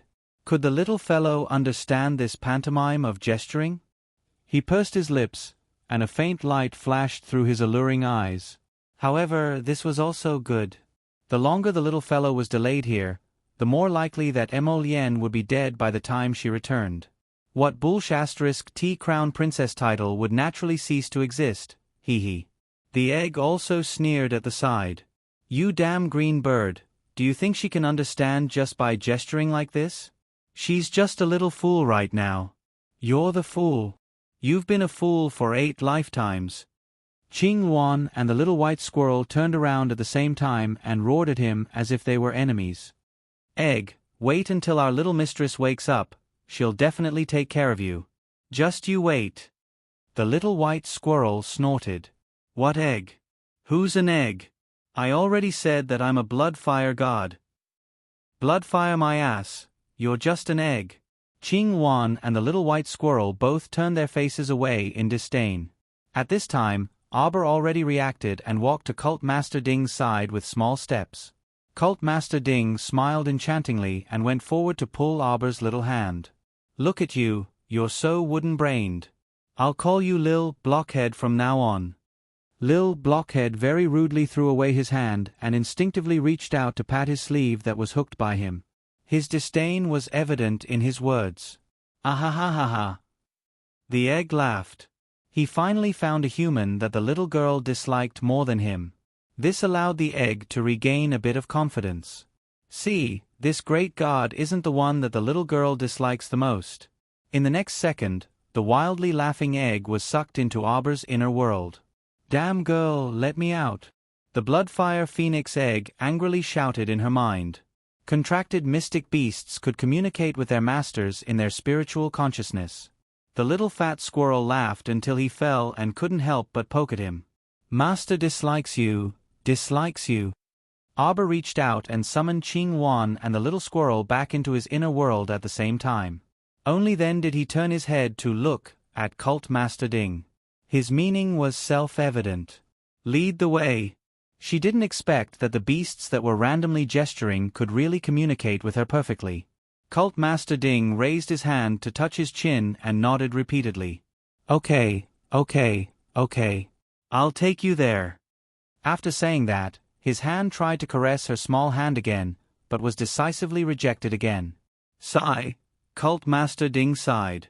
The little girl was rejecting him out of instinct. How to break it? If he had known this would happen, he wouldn't have captured her mother back then and used himself as her substitute. Look at how much the little girl disliked him now. Ding. Brother Ding. Suddenly, a timid voice came from the forest. Ding Yun was slightly taken aback.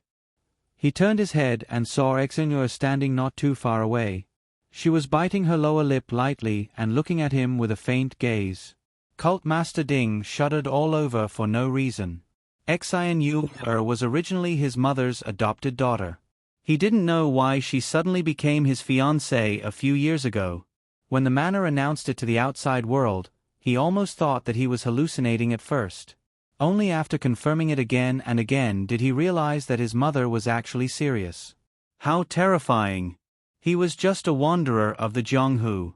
Did he need such a terrifying thing like a fiancé? He didn't need it at all.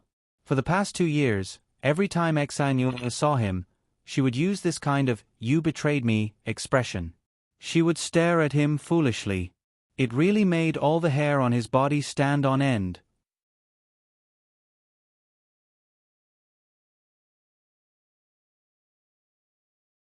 Chapter 1139. What did you come here for?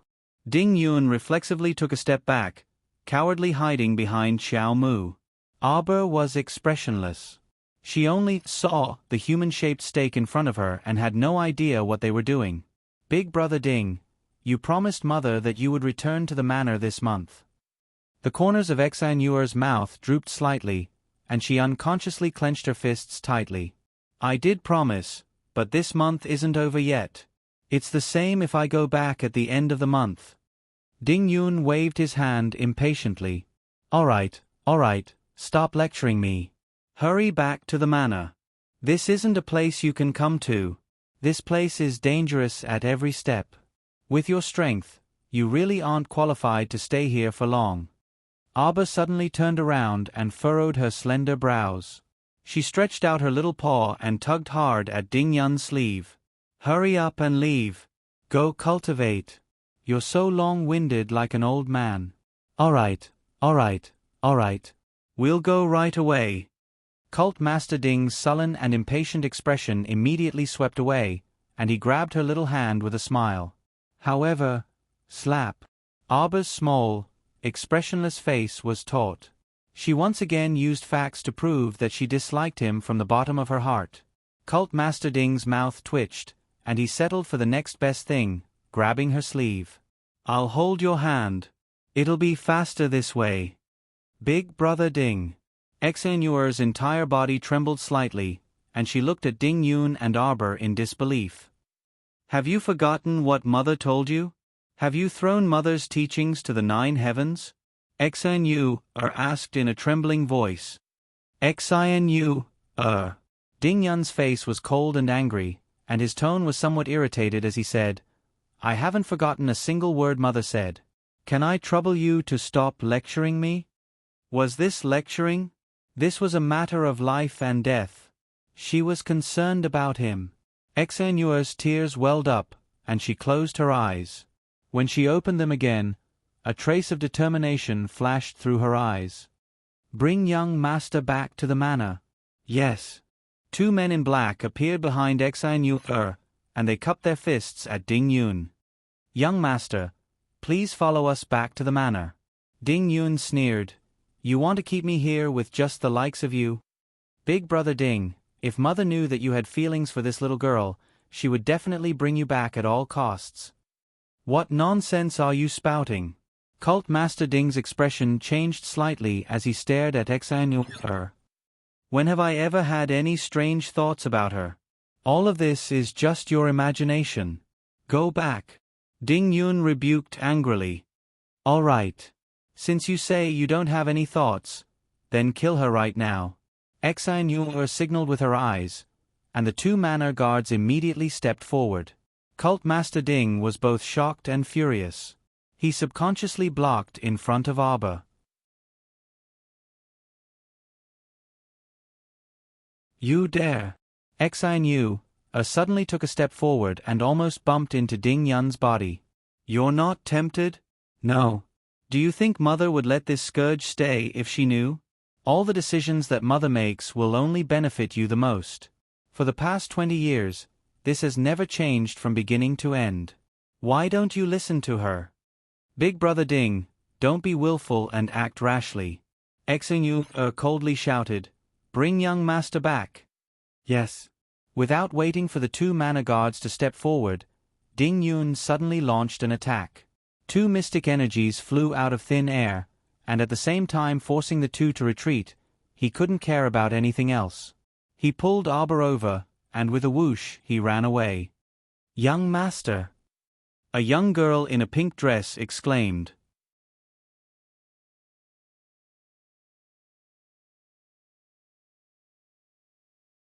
Chapter 1140.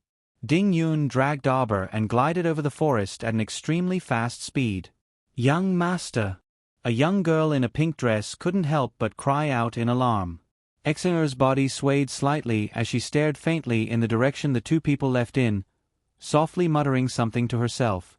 Young miss, young master ran away again. Why didn't you chase after him? The little girl in the pink dress quickly walked to her side and called out. Only when she got closer did she hear young Mrs. murmur. We can't chase after him, we can't chase after him. Exenuer's tears streamed down her face. He seems to be merciful in all aspects, but he's actually a heartless and emotionless person. Just now, she pretended to order someone to kill the girl beside him and tested him.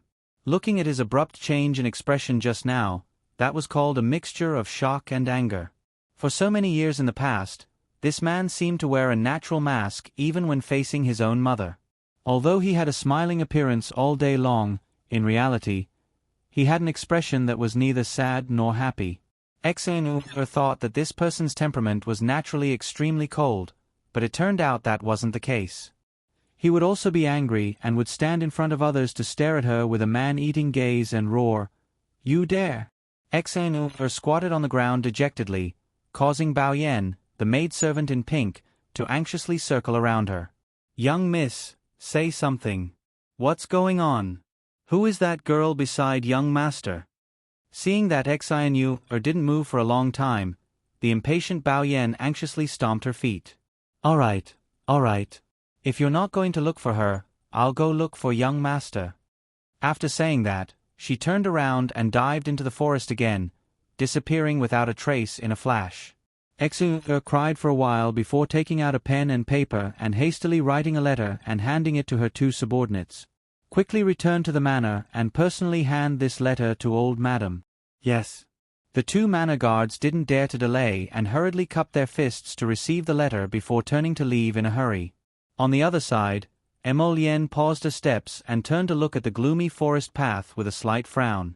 She had no idea where Jojo had run off to. Earlier, she could still feel a faint trace of her aura, but now, a soft sound was heard from the underbrush, and a head suddenly popped out.